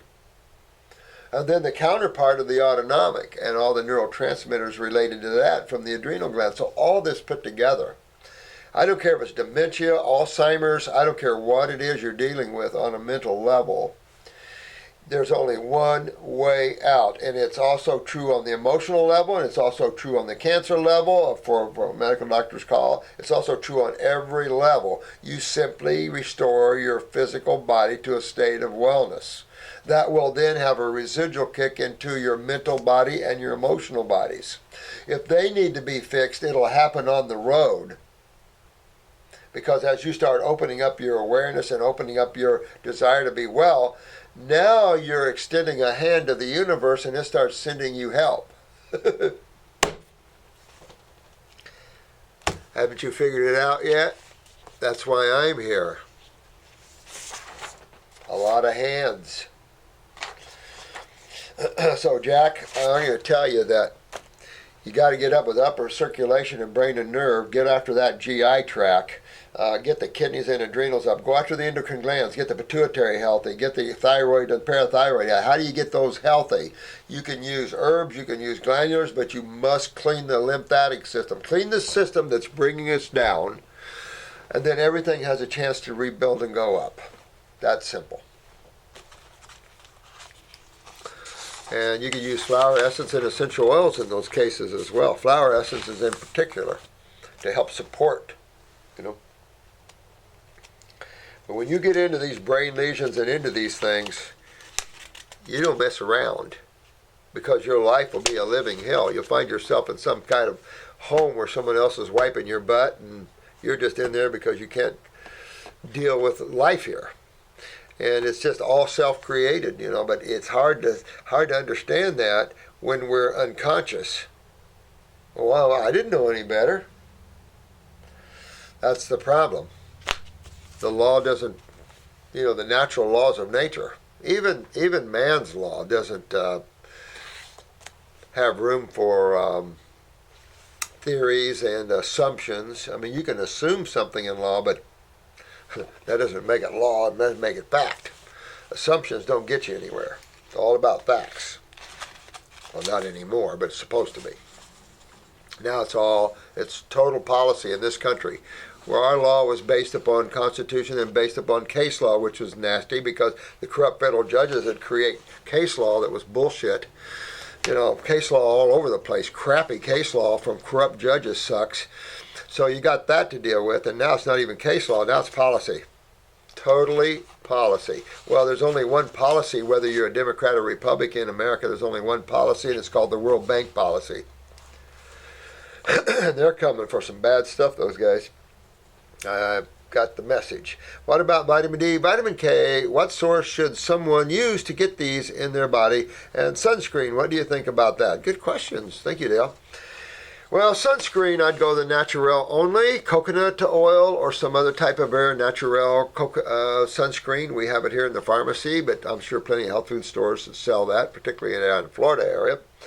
Vitamin K, I don't even think about that. Forget that. Vitamin D, you really don't have to because it's produced when you're out in the sun. When you're not in the sun, how do you expect to produce vitamin D? When you're not living in the sun, you're working indoors all the time, and your medical doctor says your vitamin D is low, you need to supplement it. It's like, what? Vitamin D is a protective oil set up by the body, created when full spectrum lighting to protect the skin. It protects. So the body produces it when you interact with that source. How cool is that? And we mistakenly see those things happening, and then suddenly it becomes a supplement, and suddenly you need it. If you want to supplement D3 or something like that, I guess I don't care. Now, I don't know what brand because I don't really use that. I have vitamin E, the gamma levels, but I think there now is the, you've got the gamma, I think there's delta levels now out on vitamin E. I'm not sure. There are all levels, but the natural tocopherols, they weren't doing too well. The betas, you had to get up into the gammas to do well. And so now they even got them even refined more. So I think, a little oil supplementation, okay, but you really don't need it if you make yourself healthy. And you want to interact with the sun, I don't care who you are. And for Floridians that are wearing sunglasses wrapped around their head double, you're going to go blind doing that. You cannot wear sunglasses. You wear sunglasses, you're going to end up going blind. You need full spectrum lighting. Throw those sunglasses away. And don't do sun gazing either. You go blind doing that too. I mean, I can't believe it. People actually taught someone to sun gaze. Well, that's a great way to sun gaze, because I can tell you, we have cases where the eyes were burnt from sun gazing. And it's like, no. I mean, there's an idiocy out there. Just people just going way too far over the top. Balance. Always remember balance, young guys and gals. Remember balance in your life. Ooh. So this is Valentina. Hello, Dr. Morris. Currently starting a 4-week protocol after finishing kit week 1 and 2. Good. If you saw worms, I would keep on the Parasite G, though. With my left breast lump, I noticed the past 3 to 6 months that it started hurting. 1 to 2 days before I get my period, I track the pain. So, well, when you start getting your period, your estrogen levels are starting to go up. And, of course, estrogen being acidic, you'll notice these tumors and things like this hurting more the more acidic you are. Now, you can get them to hurt when you start detoxing too. When everything starts breaking it up, they can cause you a little bit of disturbance. But just as a normal, I'm eating and everything else, if you've got a tumor or this starts hurting, just look at your acidosis. And particularly on a woman when her menses starts, your estrogen levels are going up, your acids are going up, and of course that's when you start to see a lot of things, a lot of symptoms. Acne comes out, all kinds of stuff like this, because you're kicking up your acidosis. And if you're already acidic, more acid on top of acid, the chemotherapy consciousness, you start to see even more symptoms. And it's just the nature of that. Clean your body out and you won't see that estrogen kick.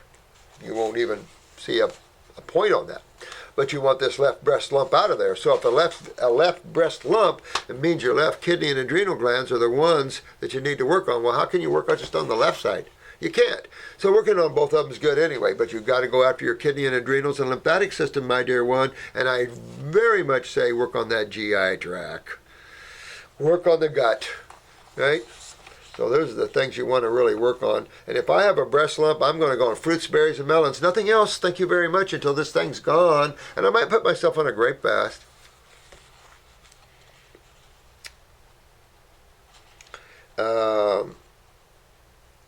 I've had it for 4 or 5 years now. I think you've had it long enough, honey. 4 or 5 years for a lumped breast, time to get that baby out of there, because that's 4 or 5 years, day in and day out. Those acids are damaging your tissues. Stop and get this done, and you're free, and you have your life back. Also, can you shake me up a bit and tell me what I'm doing to my body every time I cheat after 4 or 5 days on fruit? I keep eating bad. Looks like I'm not serious and I need... Well, you need to be serious for sure. But one of the things that gets us all is fungus. We get so much fungus and we start detoxing and it stirs all this fungal beds up and stuff. That's a craver of carbs. I'm not talking about carbohydrates in terms of fruits and berries, because we tend to lump starches into the carbs. But this is a craving for starches. That's your pastas and your cheeses, of course, you crave. These are the things you crave with fungus. So it's possible that when you're on these fruits, you bring up these fungal beds and you start craving again. You might want to stay on Parasite M, say a dropper and a half, 3-4 times a day for a month or so, and see if you can get that craving out of there. But at least you're doing 4 or 5 days on raw and then cheating. I mean, that's still pretty good. But if you can get yourself focused, put yourself on a little grape fast of, say, 10, 15, 20 days. and make sure this tumor starts going down, okay? Work on your neurolymphatics on your back, particularly up in your shoulder area down. Get those energies moving, turning on the kidneys and all that sort of thing. Work on that GI tract. That's what I would do, because you want this breast tumor out of there, and you want it out of there yesterday. You've had it in there too long. Get serious, and then you're free, honey. You're done. You're done. Your kidneys are restored. You fixed probably a lot of genetic weaknesses doing this, and you got a good life. I mean, so why wait? You know, it doesn't take that long. You'll be done. You hit it heavy for 4 or 5 months. That should be out of there. You didn't tell me how big it is, but 4 or 5 months generally for an egg-sized tumor.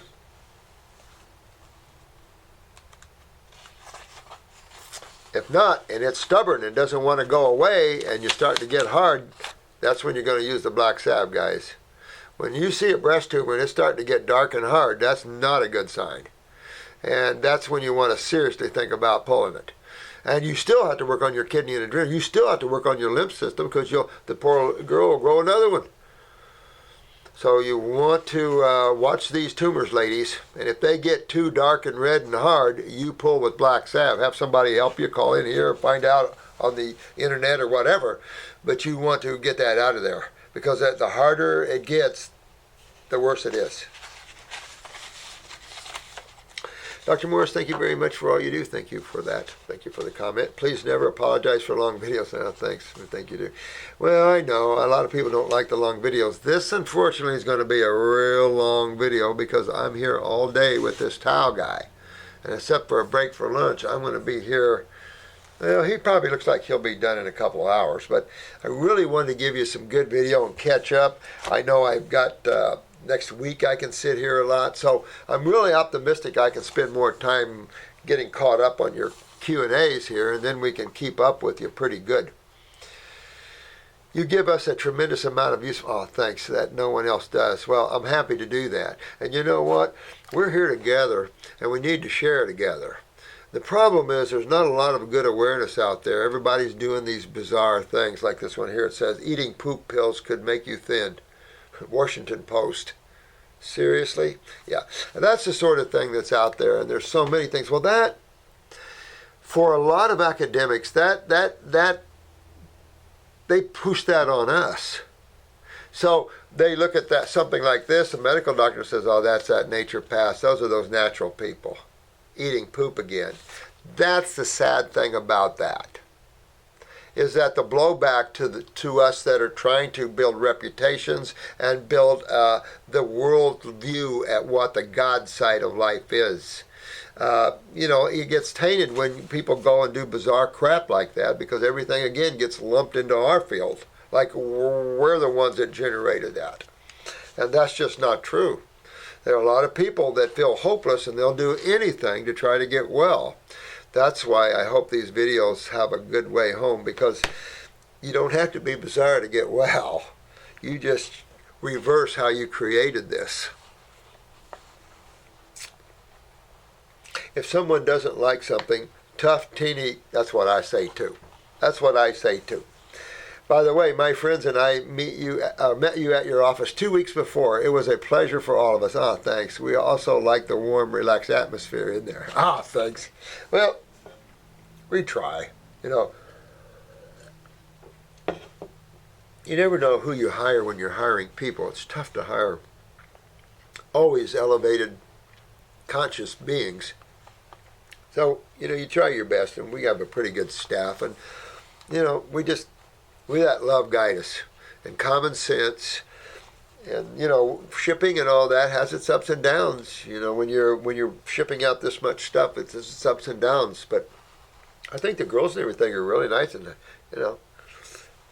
try to give a real warm atmosphere. I'd like to resubmit my last few questions. Okay, I'd ask for your opinion on dry fasting. Thank you for the response. I tried it, and I just want to let you know that it is so much more pleasant and so much easier than water fasting or even juice fasting. Well, that's interesting. Now, that's just someone that just tried dry fasting. You don't get cold, headachy, dizzy, and no food cravings. I do it for 1 to 2 days a week now, so just wanted to share that with you. Now, my question dear one, did you see any increased sediment in your urine? Because that's what we're looking for, of course, with dry fasting is a little quicker bump. I would think dry fasting is the ultimate way to get the kidneys to filter and to get things going, even though the problem with dry fasting, of course, in my world of thinking, is dehydration. The patient has been so dehydrated so long, and then suddenly you're going with nothing. The reality of this, though, is that there is edema in the body from dehydration, and so the body does turn all its focus to getting well. It turns all its focus on getting well. There's no digestive need to it. There's no energetic need like that. And so I think there's a lot to say for dry fasting. And I think if you really looked at the animals, I think they probably dry fast more than water fast, because a lot of them don't always have a water source, but they'll lay back when they don't feel good and let the nature heal itself. Remember I told you a long time about, I think it was National Geographic filming this lion pride, and this mama lion walked off with 2 baby cubs, was walking away from the pride, checking things out, looking around. And I'd be damned if this cobra didn't bite her. This cobra came out of the rock and hit her. Well, she went down, of course, and here's her 2 baby cubs. Well, they had hyenas watching the pride around, and the hyenas did get the cubs. But they were in a blind, and they weren't going to leave the blind filming. And I'd be damned, it was 3 or 4 days later, this lioness gets up, shakes off, and walks back to the pride. What was that? I mean, she didn't go into rigor mortis. She didn't go any of those things. Her body detoxed itself in a state of dry fasting. I mean, I just love nature. I mean, it's just, that's where we need to put our arms around and look at that, because there's so many cool things. I mean, just, you can't help but be a God lover when you see the beauty of the way nature is. It's like, oh my God, someone thought of this, or something. Wanted to let you know that the stomach and bowel formulas video, even though you tried to show us Dr. Jensen's colonoscopy results, Drew only captured the before photos of the first 3 pages. Oh, and showed the after pictures only of the 4th page. Could you please show us again the before and after? The photos are in the Jensen folder in case you didn't remember where they are. Jensen folder? I just found these. I just found them again. And so what I will do for you, I just had these out showing.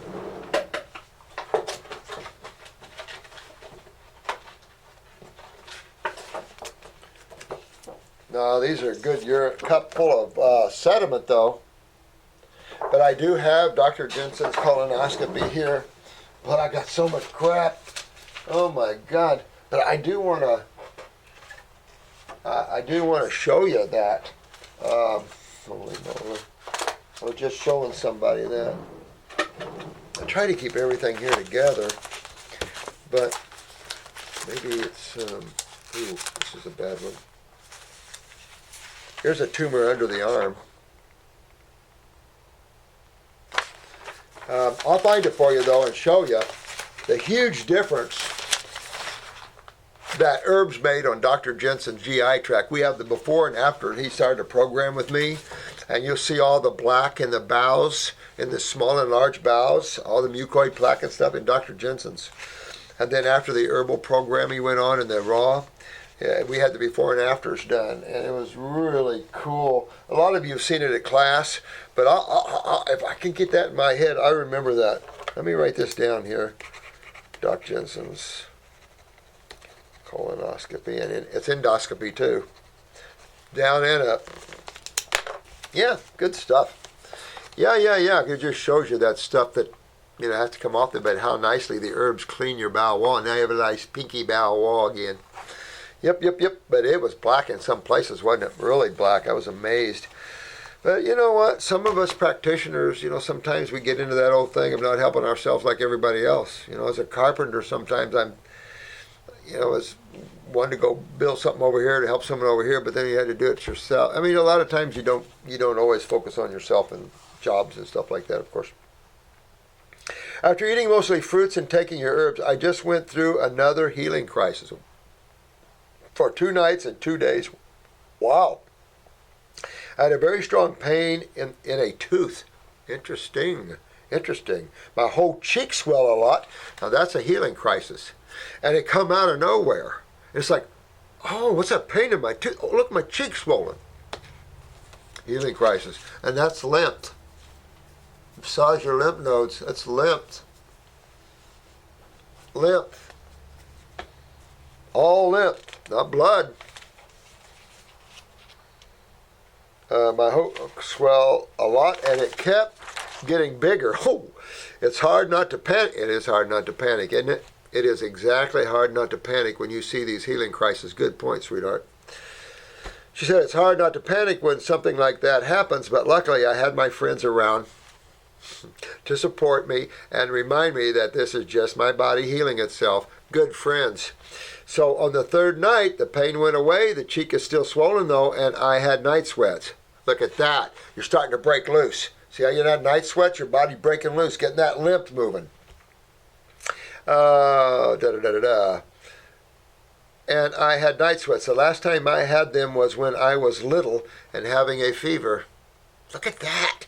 So thank you again for the information. It's very helpful. Now, when you get a healing crisis like this, anywhere in the body and something swells up like this, don't stop detoxing. Keep going until that swelling is all gone again. Now, you want to go back and hit it real hard and get this swelling out of here. Get it out of your cheek. You know, you want that cheek back to normal again. And that's why when do you hold them or fold them? And when we're in a healing crisis, even this bizarre, which is not really bizarre because this is quite common. Your legs will swell, this will swell, that'll swell. Keep going. Hit it hard until that swelling goes back down and you're out of the healing crisis. Now you go on to another one. I noticed in the past few years my teeth have gotten darker than they used to be. Well, then think darker, huh? Although I don't drink coffee for anything else that would do that. Well, see, yeah. I mean, if you're not having anything that darkens them, I can't imagine. I mean, I'm thinking pituitary. I'm thinking, of course, without calcium, they get more translucent. But you might want to check your parathyroid gland, look at your pituitary, get this mouth cleaned out, check the pH. Your pH in your mouth should always be base chemistry.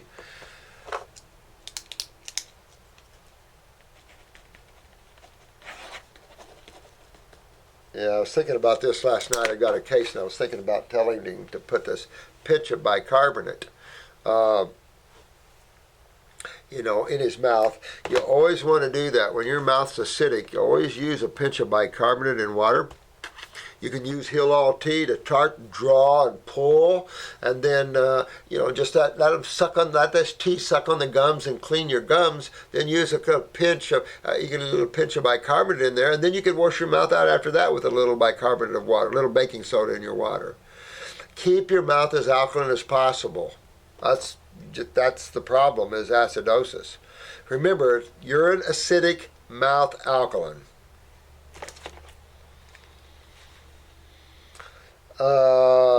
I observed the same in my mom. Ooh, interesting. Now, is that mercury? Mercury poisoning could change your teeth to dark teeth. So I don't know. You might want to take a look. If you've got fillings or mercury, you need to detox yourself anyway because of that cheek and all that, showing that your lymph's backed up in your head area, and you could be full of mercury too. So detox, detox, detox. It's a word for getting it out. But we do regenerative detoxification. It's not just detox, we regenerate. So we're called regenerative detoxification. Her teeth didn't get cavities often, but the color has become dark, like grayish yellow. Grayish yellow, huh? What does that tell you? Do you have sulfur? Do you have sulfur in your body? I mean, you could have a lot of sulfur from your mom. Your mom could have had a lot of sulfur because yellow would be a sulfur look. I don't know. You might be losing your matrix. Who knows? But if you have no cavities, I don't know. I'd just go for getting myself healthy. I would get my parathyroid up. I'd do a whole workup on my body. Look at my eyes, correlate my questionnaire with my body, and go fix it. And that should change everything, I would think, the teeth in particular. but make sure your parathyroid's working and get this lymph out of your mouth. They're cleaned up here. Because this cheek swelling just tells you you're all involved here. And acids change colors, change the colors of things, affects everything. It doesn't matter whether it's the melanin or whatever, the acids can change all these factors in the body, and so can other chemicals. So it could be some chemicals she's been on too. Who knows? Why do exactly we get liver spots? How does it work? In my opinion, it just shows weakness.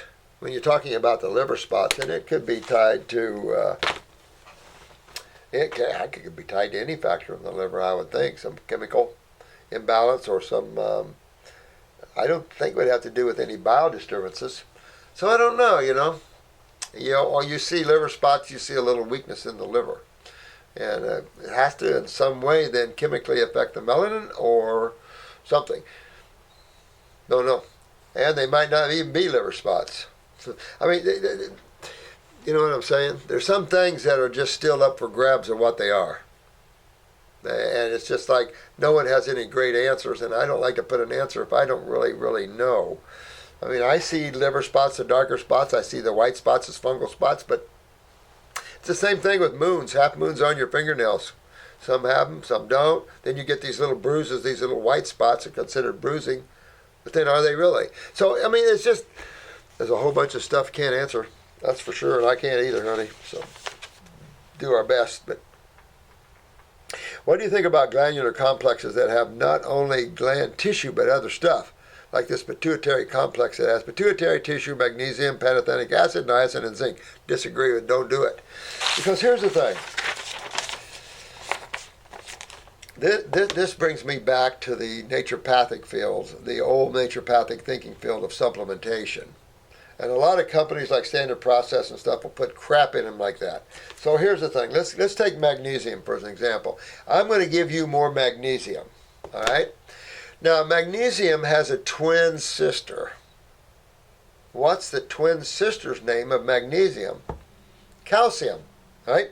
So if I give you a lot of one sister, and they're twins, and identical twins, and I give you too much of one sister, what happens to the other sister? She steps back.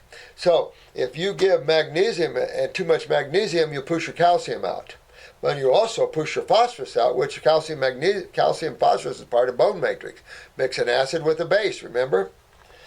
So when you mix an acid with a base, you tend to get ionization, of course, is what that is, and then what happens? In an acidic dominant medium where the electrons are stolen from so much of the base chemistry, you create a cationic environment, an environment of agglomulation and coagulation and dehydration, which is what that all is. So I would never recommend this. Pantothenic acid, yeah, one of the B's, okay. Niacin, okay, why? You want a flusher? I can see their reasoning maybe, to open up the blood flow so the subatomic particles that really turn on the tissues would get there. The zinc. Again, zinc is another mineral that is in balance with its buddies. And of course, the adrenal glands controls the metabolism of zinc. So, if you feel like you're deficient in zinc, selenium, and these things, fix the glands. Don't take the supplements. Because by taking the supplements, you then unbalance the rest of the family members. And now you've got more problems. So I don't recommend that at all. Playing chemistry like that's never good. You don't need that anyway. Ginkgo biloba, is this more in the same one? Ginkgo biloba, chaste tree, manganese, hypothalamus, pineal tissue, folic acid, and vitamin B12. That's a bunch of formulas with a bunch of crap, and then I wouldn't do that. There's nothing wrong with ginkgo. There's nothing wrong with chaste tea. Chaste tea is for the pituitary. I get that. And of course, they're giving you pituitary tissue plus chaste tree. Now, here's part of the problem. The pituitary is a little bitty fella. You really don't have to hit that very hard. One bottle of pituitary glandular is plenty, and if that could be too strong, you just go to the pituitary herbal. That's really all you need. You want to increase blood flow and lymph flow into and from the pituitary and hypothalamus area. So, and then here's manganese, the same thing. Manganese, again, one of the family members. Pineal tissue, help you sleep okay. Folic acid, again, another one of those, and B12. really don't need supplements like that. I don't recommend the zincs. The B is okay, but you really don't need them. But never recommend that. By hitting the chaste tree and the pituitary, might be a little too much for the pituitary gland, so you have to be careful about that. And then you got these other unbalancers. Again, I can understand why the hypothalamus dealing with the pituitary, because the pituitary sits up in that. The pineal, that's just another little gland sitting over there. That's your big spiritual gland and the gland of rest. So do not recommend those high performing. Get a pure glandular and only use it short term, and then shift yourself to the herbs. You're only using a glandular to wake up like-minded tissue to like-minded tissue. That's all you need to do, any long term. And that's a problem with these type of formulas. Chiropractors tend to put you on them for long terms. Not in the scheme of things for me, or should be for you either. And people never get well on them. I mean, they feel better, but they just, you want total body revitalization. Rebuild, clean and rebuild and revitalize the organ, and you don't have to worry about this sort of crap and unbalancing your chemistry and everything else. Number 7, what do you think of gravel root and valerian root? Well, gravel root's an interesting thing. Every time I use gravel root in my formulas, it seems to slow down filtration. Now, maybe I'm wrong, but I've tried gravel root several times in my kidney formulas, and I always end up taking it out because of the vibrations, and it just seems, people seem to have trouble with it in terms it slows down kidney filtration. Just seems to.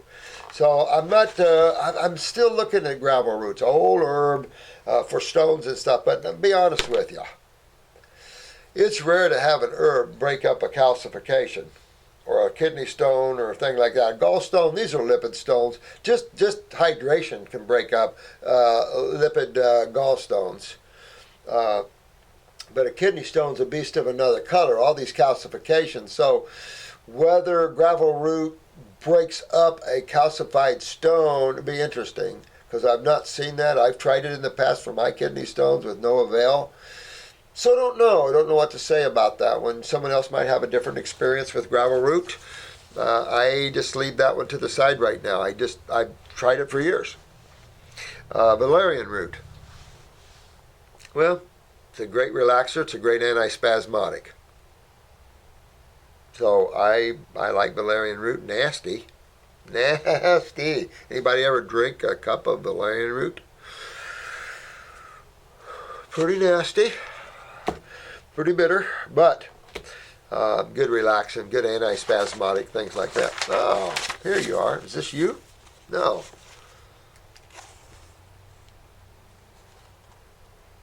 Wow, you're a man. Okay, I thought, good looking one too. I understand that in one of your videos you said that vitamin C is antagonistic to calcium. Absolutely. You only meant to about synthetic vitamin C, right? Nope. See, vitamin C is it's actually off the cycle. Vitamin C is actually born out of the flavonoid complexes. And you want the flavonoid complexes, not ascorbic acid. Anything that's an acid, even if you claim it's a natural acid, they all are natural acids. They're still an acid. And acids are always contraindicative to bases. This is what's called the ionization process, where opposites attract. And it's how chemistry reaches saturation, neutralization, ionization, oxidation. All these things take place on these processes. So really not into vitamin C supplementation. We could flavonoid supplement, but then you are when you eat fruits, berries, and melons, particularly berries, major flavonoids. And flavonoids are vascular health, body health. I mean, flavonoids are one of the greater complexes where you got the bioflavonoids like rutin and, all those. All that comes out of the bioflavonoids, which is another little piece of the flavonoid complexes. So you want to have the flavonoid complexes. That's why isolation of these things, or grabbing them when they're off of cycles, like the crib cycles and stuff, you're only getting a small fraction, and you're actually getting a byproduct as opposed to an initiator. If I eat big amounts of Osceola cherry, it won't affect calcium in me, right? Right. Not that way. No, not that way at all, because it's flavonoids that way. Yeah, no, not that way. You're right on, man. Below is a pic of a well-known actor. Oh, this is an actor. Because I thought you were female. Henry Cavill. He plays Superman in the latest movie. I've seen him. He's a good-looking guy.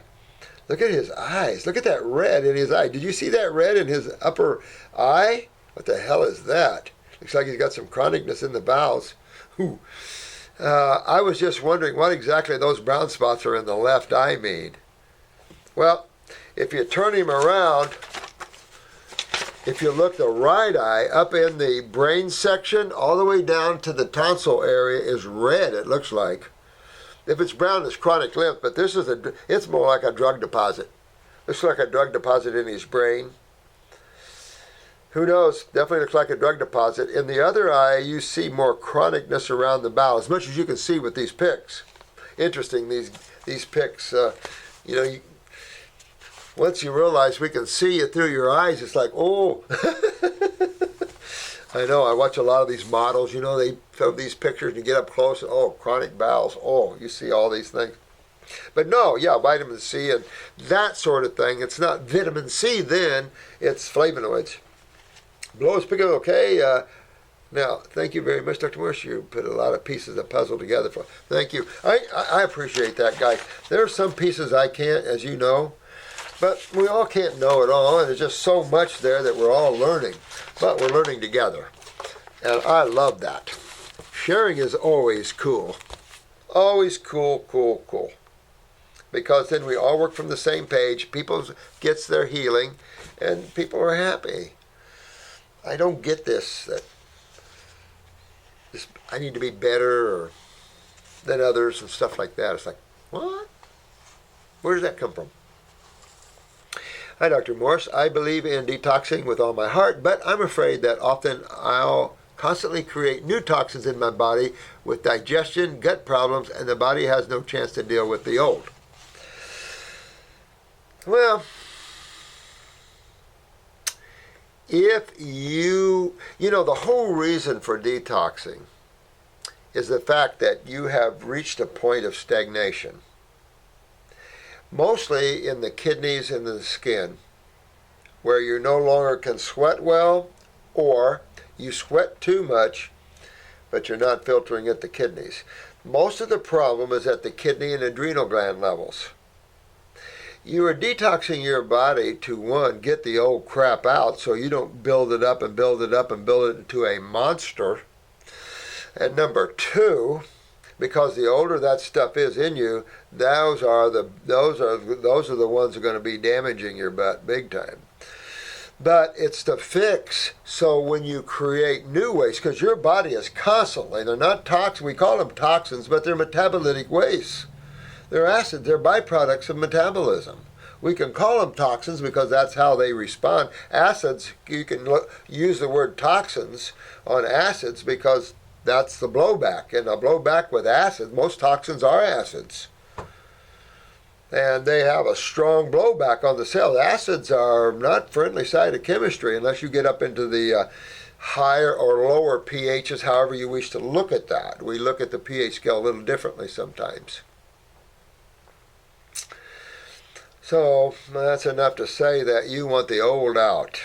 All the new has to have a way to get out. You don't want to say, well, I'm going to detox now, and then I'll detox my new stuff. No, you want to fix it so that your body's eliminating these byproducts and waste as you're creating them, don't you? I mean, the ultimate is that you act like a new car or a new truck from Detroit or from a car manufacturer. Its fuel source and its exhaust source is all in harmony with each other. So there's no buildup. There's no blowback and buildup from the exhaust system. And the way they work that with the pressures of that, because that helps in combustion as well. So everything is taken into account for in mechanics. Well, we have one of the greatest mechanics of all times, and that's the creator of everything. So all that's taken into consideration in the design of these bodies. Amazing, staggeringly amazing. So it's just enough to say that you're fixing your problem with elimination and eliminating that which has been stored in you from when you were in your mother. Because that's the gnarly stuff. That's the stuff really, not the new stuff. It's the old stuff that's going to get you.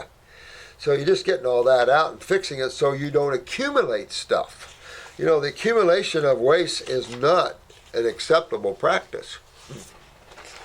After many years eating mostly fruit, my body became extremely sensitive to foods and complex combinations, and sometimes even drinking water at the wrong time can cause some serious trouble. Now this is one of the things we do have to watch out for. I do agree with that. Because you get so friggin' sensitive to everything. Because this is a high level of awareness, and fruits have a high vibratory level to them. It's hard to go down. That's why I'm saying there's a point that I really feel that when you get yourself clean as you feel you want to be, come down and take a break for a while. Because the consciousness of man is not at the fruitarian level. And I don't see any way that the Homo sapien can support that level for any length of time. There's a lot of balancing on the chakras or the endocrine glands. There's a lot of balancing in consciousness that needs to be done. It's just like the mind. Too strong of a mind too quick, get yourself in trouble. You've just got to be careful and balanced when you walk these ways. And it's true, too much fruit, you get, and I got that way, and I'm that way still. I'm sensitive to a lot of foods, but I'm only sensitive to the crap. So if I don't want to eat the crap and don't want to get the blowback, then I don't eat the crap and I don't get the blowback. You know, I mean, I'm just saying that. And if you're too sensitive because you've been on fruits so long, break down to your salads, break down a little bit, break down to salads and cooked vegetables. You don't want to go too far into the other zones because the other world is dis-ease big time. So if you want to break down a little bit, get more balanced or grounded, which I recommend as you grow spiritually, then come down to your vegetable kingdom and ground with them. Because they come out of the ground. So ground with the vegetables. Your ethericness is fruits because they're up off the ground. And that's how they act. They're more vibrational, they're more electric, they're more for your electricity and your consciousness. But sometimes they can unbalance, particularly the humans haven't arrived very far yet in their spirituality. They're pretty low compared to a lot of other areas. So you look at what's going on, we still kill each other here. Animals don't even do that at this level. Holy moly. So, for example, I just recently drank water but probably started to eat grapes too soon, and it's possible that my stomach juices became too diluted.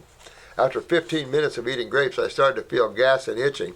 Yeah, and it's possible you also fermented. You might want to look at your pancreas to see if you have a little weakness there in digestion. Also, it reminds me of fungus. You know, these are some of the symptoms of fungus, is the gas and fermentation, gas and itching. So you might have brought a little of that up with it, that sort of thing. My face starts to throw garbage out. Looks like the same as dandruff in the head. Okay? Are you unhappy about that, my friend? This is Madis. You don't want to be unhappy about that because what is dandruff? What's dandruff? What's dandruff?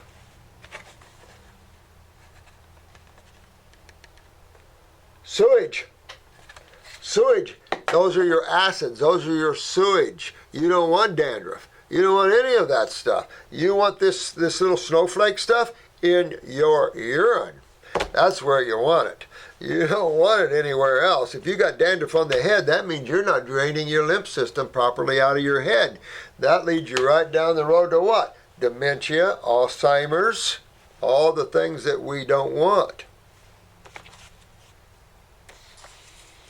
Forgetfulness, memory loss, all the things that are tied to that. Each one, a little at a time, building to you're diagnosed in full stage of dementia or something like that, whether it is that sort of thing,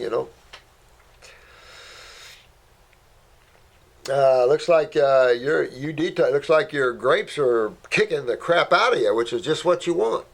To me, I rub my head and sandstorm starts to take place. Yeah, you want that out, man. Let me tell you. You don't want the sandstorm on the head.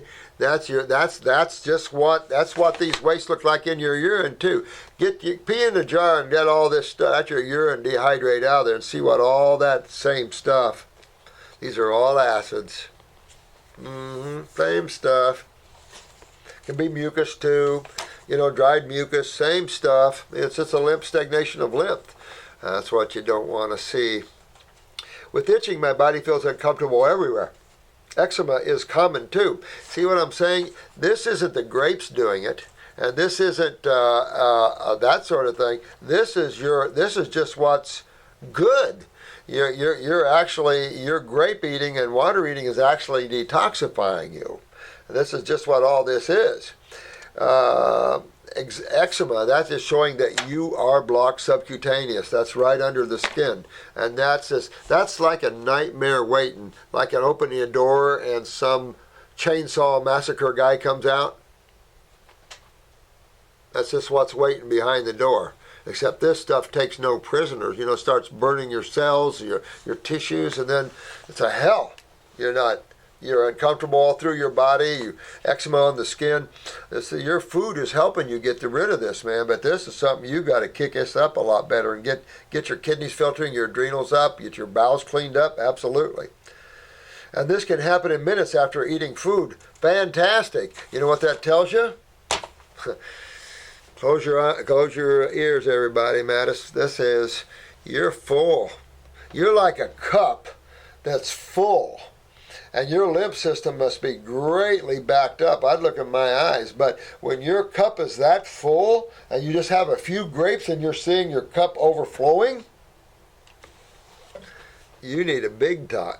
You need a big detox, Madis. You really need to really go after this aggressively because it sounds like your cup runneth over. And a little bit of help from your friends, the grape, just starts pushing everything out. That's a good thing, man. And then it also shows how volatile your body is with acidosis. And buddy, I think you're just tumors and things waiting to happen here with what you're saying here. So, I wonder what your eyes look like lymphatically. Whew. Man. Just because timing or combination wasn't right, no. I think your perception of that is wrong, my friend. I do. I think you're seeing your body responding to what you're eating, and it's telling that your body has reached its cup of runneth over, and you need to really let it run and run and run. Get this dandruff out. Get your sinuses clean. Get mucus coming everywhere. Let the mucus come out of your mouth, your ears, your eyes, your head, your urine, your stools, belly button, vaginal. Let it all come out. That is which kills you, is that which you're getting out. So what you're showing me is your body is ripe for detox, and no doubt you're going to have some healing crisis full of mucus. But, that's how you win, bro. That's how you win. So I feel bad for causing my body more trouble. You're not causing your body more trouble. You're fixing it. See, your perception of it's wrong. But sometimes I can't help it. My pancreas could be weak. But this never happened before the fruit diet. No. You're chewing on the wrong stick, buddy. Wrong stick. You're blaming what's helping you. And you got to understand, these are symptoms of detox, of helping you. You're missing the point. So maybe my weaknesses were exposed, or I did some mistakes and became weaker over time. I don't know. No, you become weaker. You need to dig in and get more aggressively. You're just playing now. And you're mistaking your symptoms for making your body worse. Your body is going to appear like it's getting worse through the stages of getting well, but it's only stages of elimination that you're seeing. You're just seeing elimination of what's in you. Do you not want that to come out? If you want all that to stay in, then I wouldn't eat any fruit. I wouldn't eat anything raw. But then don't write me a letter and say you got tumors popping all over the place. You're in a dangerous situation when you just eat a few grapes and suddenly your body's detoxing all over the place. Everybody would love to be you, because then your body's responding to what you're doing. Some bodies are not responding yet. They're so dehydrated and acidic. Takes a while to get them to respond. Yours is responding right off. Yeah, that's what you want. Man up, my friend. Dear Dr. Morse and your team, thank you so much for replying to my last message before Christmas. It meant a great deal to me. You're welcome, my friend. I was the Scottish snowboarder. Oh, yeah, from Inverness near Findhorn. Whoa, yeah. Well, you've probably been to Findhorn, huh? I've never been.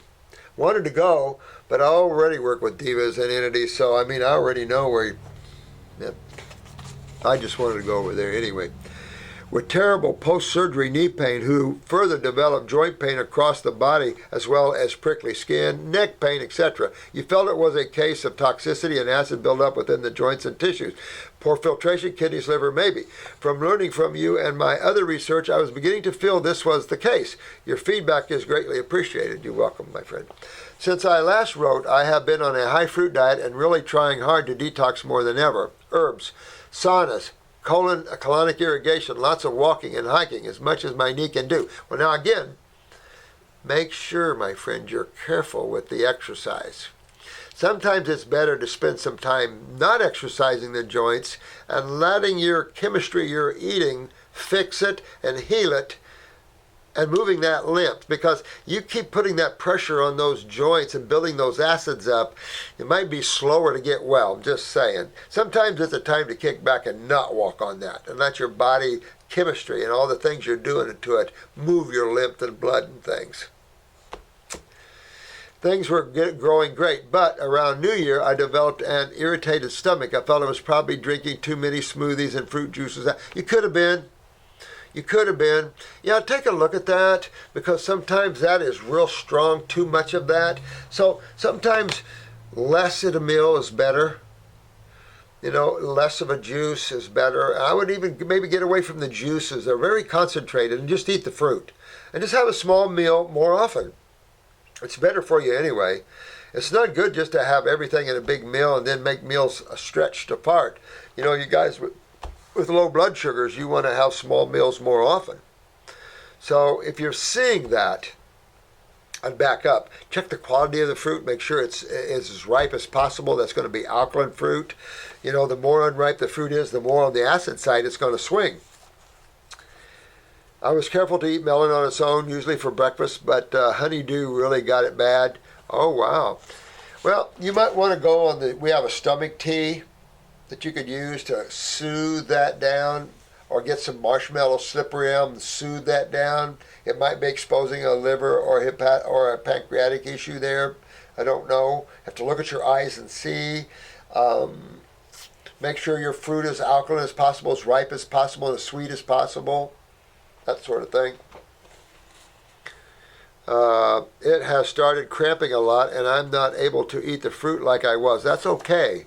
Back down a little bit. Maybe go on green drinks for a little while. It might be good for the knees too, to back up on some green drinks a little bit. But make sure parsley, if you can find dandelion green, spinach, those sort of things. Now I have to be careful about how much fruit I eat. I develop pain below my ribs under the right hand side, and this moves sometimes to the left hand side, and my stomach can cramp. You know what? You might have gallstones and liver stones. So, you might try this. Get a picture of your eyes, my friend, but I would do it. You've been on this enough. You might want to do a liver gallbladder flush. It might be the thing, about be time for you to do that, because this might be a kick up on the liver gallbladder, because it sounds like your pain doesn't start in the stomach, it starts in the liver.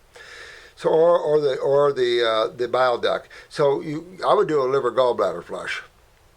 That, or if you don't have the guts to do that, you can do the liver gallbladder formula, but you want to work up to a liver gallbladder flush. Purge your stones and all that out of the liver gallbladder. That might help you here a lot, because you could be getting to the point where you're pulling up some stones and stuff, and you're kind of in a position there. So I would definitely want to add the liver gallbladder formula to my program with what you're saying here. Maybe do the stomach tea with that, but I'm getting the hint to pull me over to your liver gallbladder here. And you could have some pancreatic, who knows. That's why eye picks are invaluable. Invaluable in being able to see what you look like inside. You're uniquely you. Your eyes are uniquely yours. And it's a world within worlds. Beautiful stuff. Simple, easy for everyone to learn no matter what age you are. You 10, 11-year-old youngins can learn the eye work too. Fun stuff.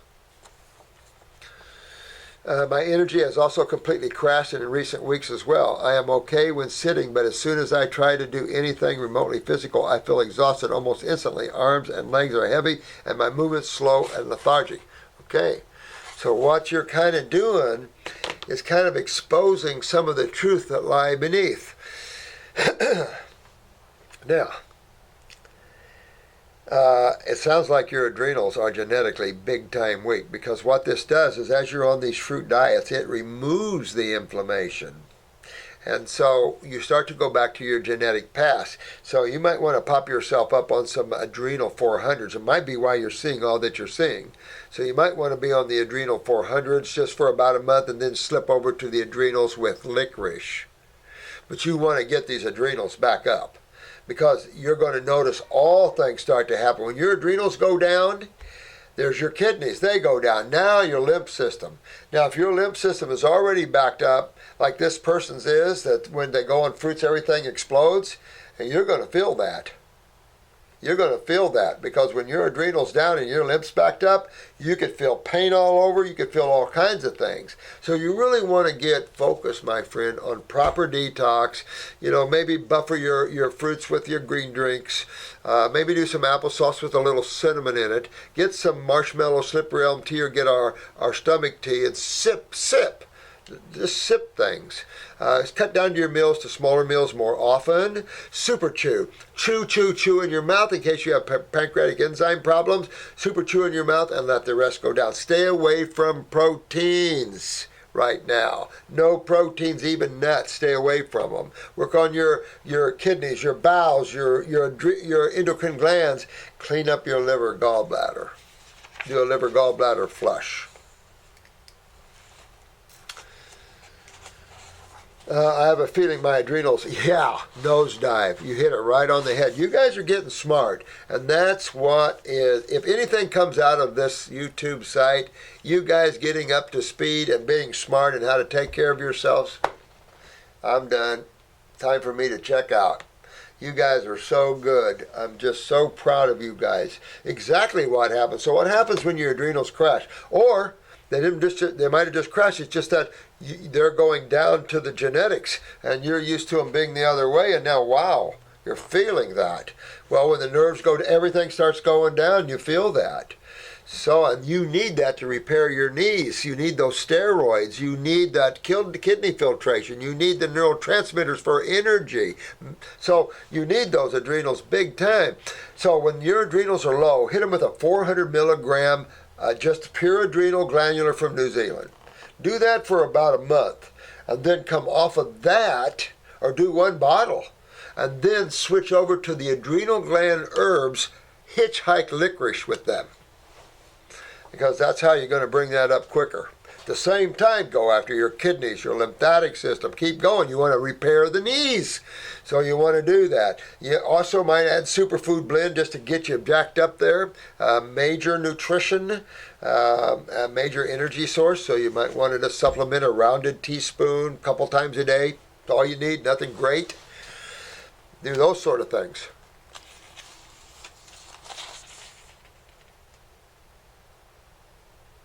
I have a feeling for many years I have been aware that my adrenals don't function well. Yeah, see, there you go.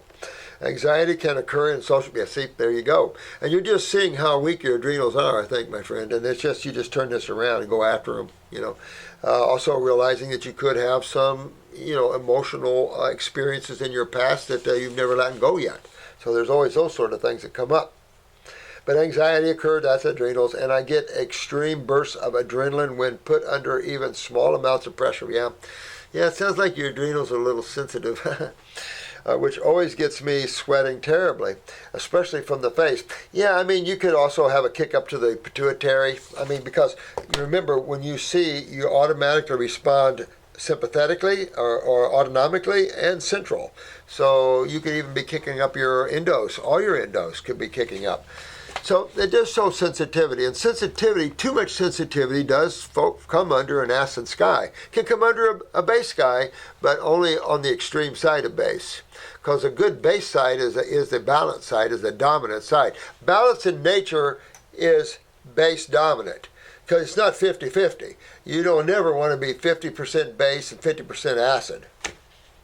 You want base dominance, which fits right in with the chemistry on the planet, the nature of the planet, and everything else. We see what happens when this planet is becoming acidic. And we see it in our bodies, we see it in our cars, we see it everywhere. So for the medical side of life, not to wake up to that side is a big loser for them. And a big loser for humans, because a lot of them are getting killed because of that. There's a website, I'll have to turn you on to it. It's really interesting. It's really a website of black and red, but it shows you the stats of deaths allopathically, and it's alarming. I can't remember, Marcy found it, and they said in this country last year, almost 17 million died of chemotherapy. And it's got it broken down from everything. I thought that's cool. So we're going to link that site to our website, because people have to start realizing the truth of this stuff. And when you start looking at that, they did a good job on it, I felt, because it's right in your face. How come all these deaths? Supposedly, we had 17 million deaths with chemo, but Europe only, I think, the UK only had like 700,000 deaths. So I don't know. I don't know how they get their stats or anything about it, but you're probably really a button on about line there.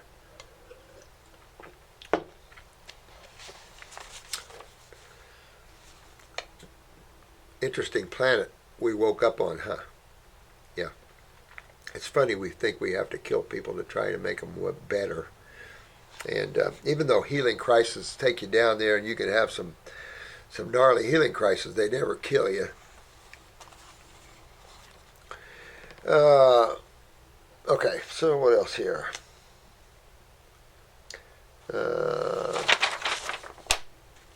Yep.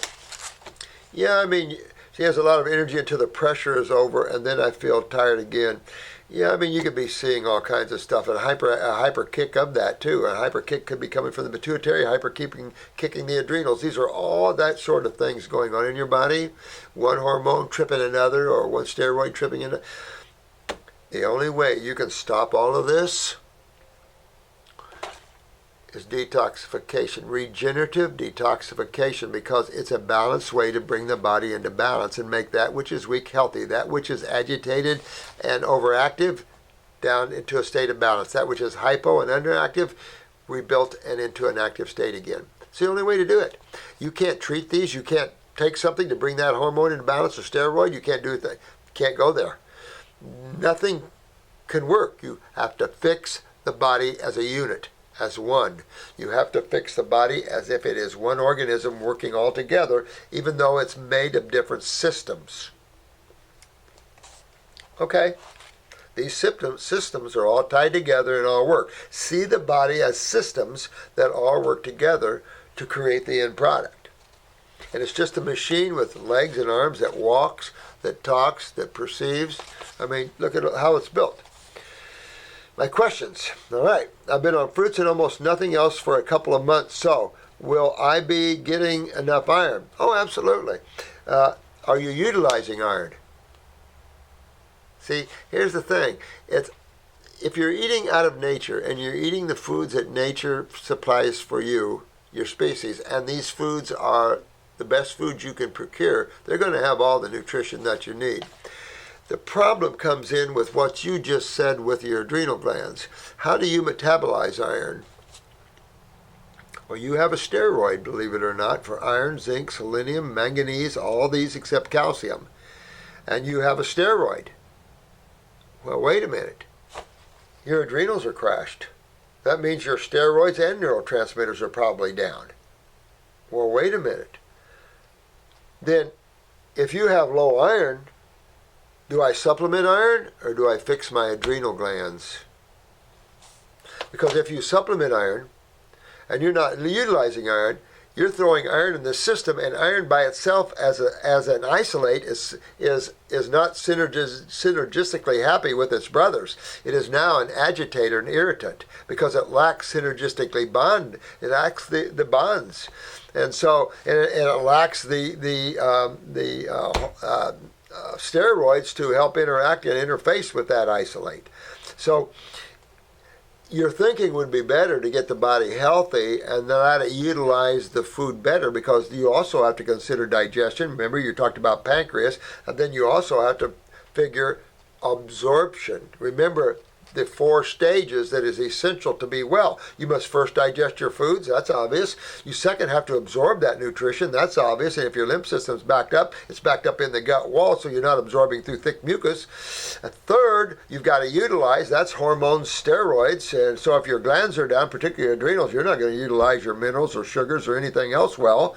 Okay, so that's down. And then, are you eliminating the byproducts of all this? Well, the problem came in when the foods we were eating were creating residues in the body that were hard to eliminate, that were sticky, gluey, that were proteins that were building up, acidifying and dehydrating the body, and breaking down the kidneys to filter. So we lost filtration, we lost proper elimination, and now our glands are down. We don't have good metabolism of sugars or minerals or anything else. So now we have a whole field of supplementation. I left that field a lot of years ago because it doesn't work, and it's not smart. The smart field is to fix your problems, and God gave plenty of botanicals to fix the human body and get on the proper foods for your type of species. You can always cheat and not hurt yourself, but get yourself fixed up first. Okay, now will I get enough iron? Vitamin B12. Fix your adrenals, because again we're getting into cobalt, the metabolism of cobalt, and the spring off of vitamin B12. You supplement it, it's ridiculous. And what is your suggested protocol, since my adrenals are very obviously in need of some serious TLC, maintenance and repair, because my adrenals aren't working as they should? Could the sudden surge of fructose in my diet be further upsetting them? I don't think that would upset anything. It would give you a surge of energy, because fructose is pure energy. And thank you, my friend. This is Duncan. Okay, so again, I told you protocol for the adrenal glands. You want to hitchhike that with a kidney formula or 2. I recommend 2, 1 tincture, 1 capsule. I recommend going into the GI tract and cleaning it up with stomach and bowel, GI broom, and a lymphatic capsule. Your tinctures, I recommend a kidney formula, an endocrine gland formula, an adrenal. When you're done with the adrenal 400s, I recommend a liver and gallbladder formula for about a month, and then go over and take up the pancreas. I also recommend a parasitic kill, a parasite G&M that comes in the initial kit, and then stay on parasite M for a couple of months to get this fungus out of you that way. And look at your other glands. Look at your pituitary. See if you got that sitting down, and you might want to address those as well. But that's why I do an endocrine gland formula and an adrenal gland formula with a hitchhike of licorice. And then I add the kidneys and everything else on top. You might want to do upper circumbrain and nerve if you feel like you need to get up in there and turn on some nervous systems. Just saying. I'm going to take a little break, and we will start. Maybe we can cut this video off. And then I'll come back and after lunch, and it's almost 1 o'clock, so we can start a new video, because we got quite a few for this video. This is going to be a long video, so don't get mad, okay? I mean, I'm just trying to get them in for you. We can timestamp them. You don't have to worry so much about that. But we're coming down off of that, and I've got a lot more. So I'd like to get to as many as I can, get all caught up here, and then we're good. So I'll take a break. I love you guys so much. You've done so. I'm so proud of each and every one of you. Good questions. Keep them coming. If you need help in a serious matter, in a timely manner, quick, you call the club. Get somebody to help you. We got to have people with good advice. You got websites to go to. You got the ARDI website, which is the Association for Detoxification Specialists. There is I think moveyourlymph.org or .com is a big site where you can go and touch for information. So there's a lot of Facebook sites. There's all kinds of neat sites out there. everybody's just trying to help. And I think that everybody on these sites, keep it simple, keep it straight, keep it pure, keep it focused, and we help everybody. And it's a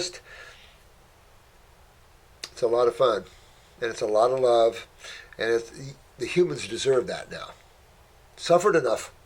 So it's time to learn how to bring that karmic experience up, so these new souls we're pulling in can have a little better fun, but also to it's just a little gnarly on this planet. So I love you guys. Keep it up. Great work, great questions. And to the next video, may the blessings be. Love you.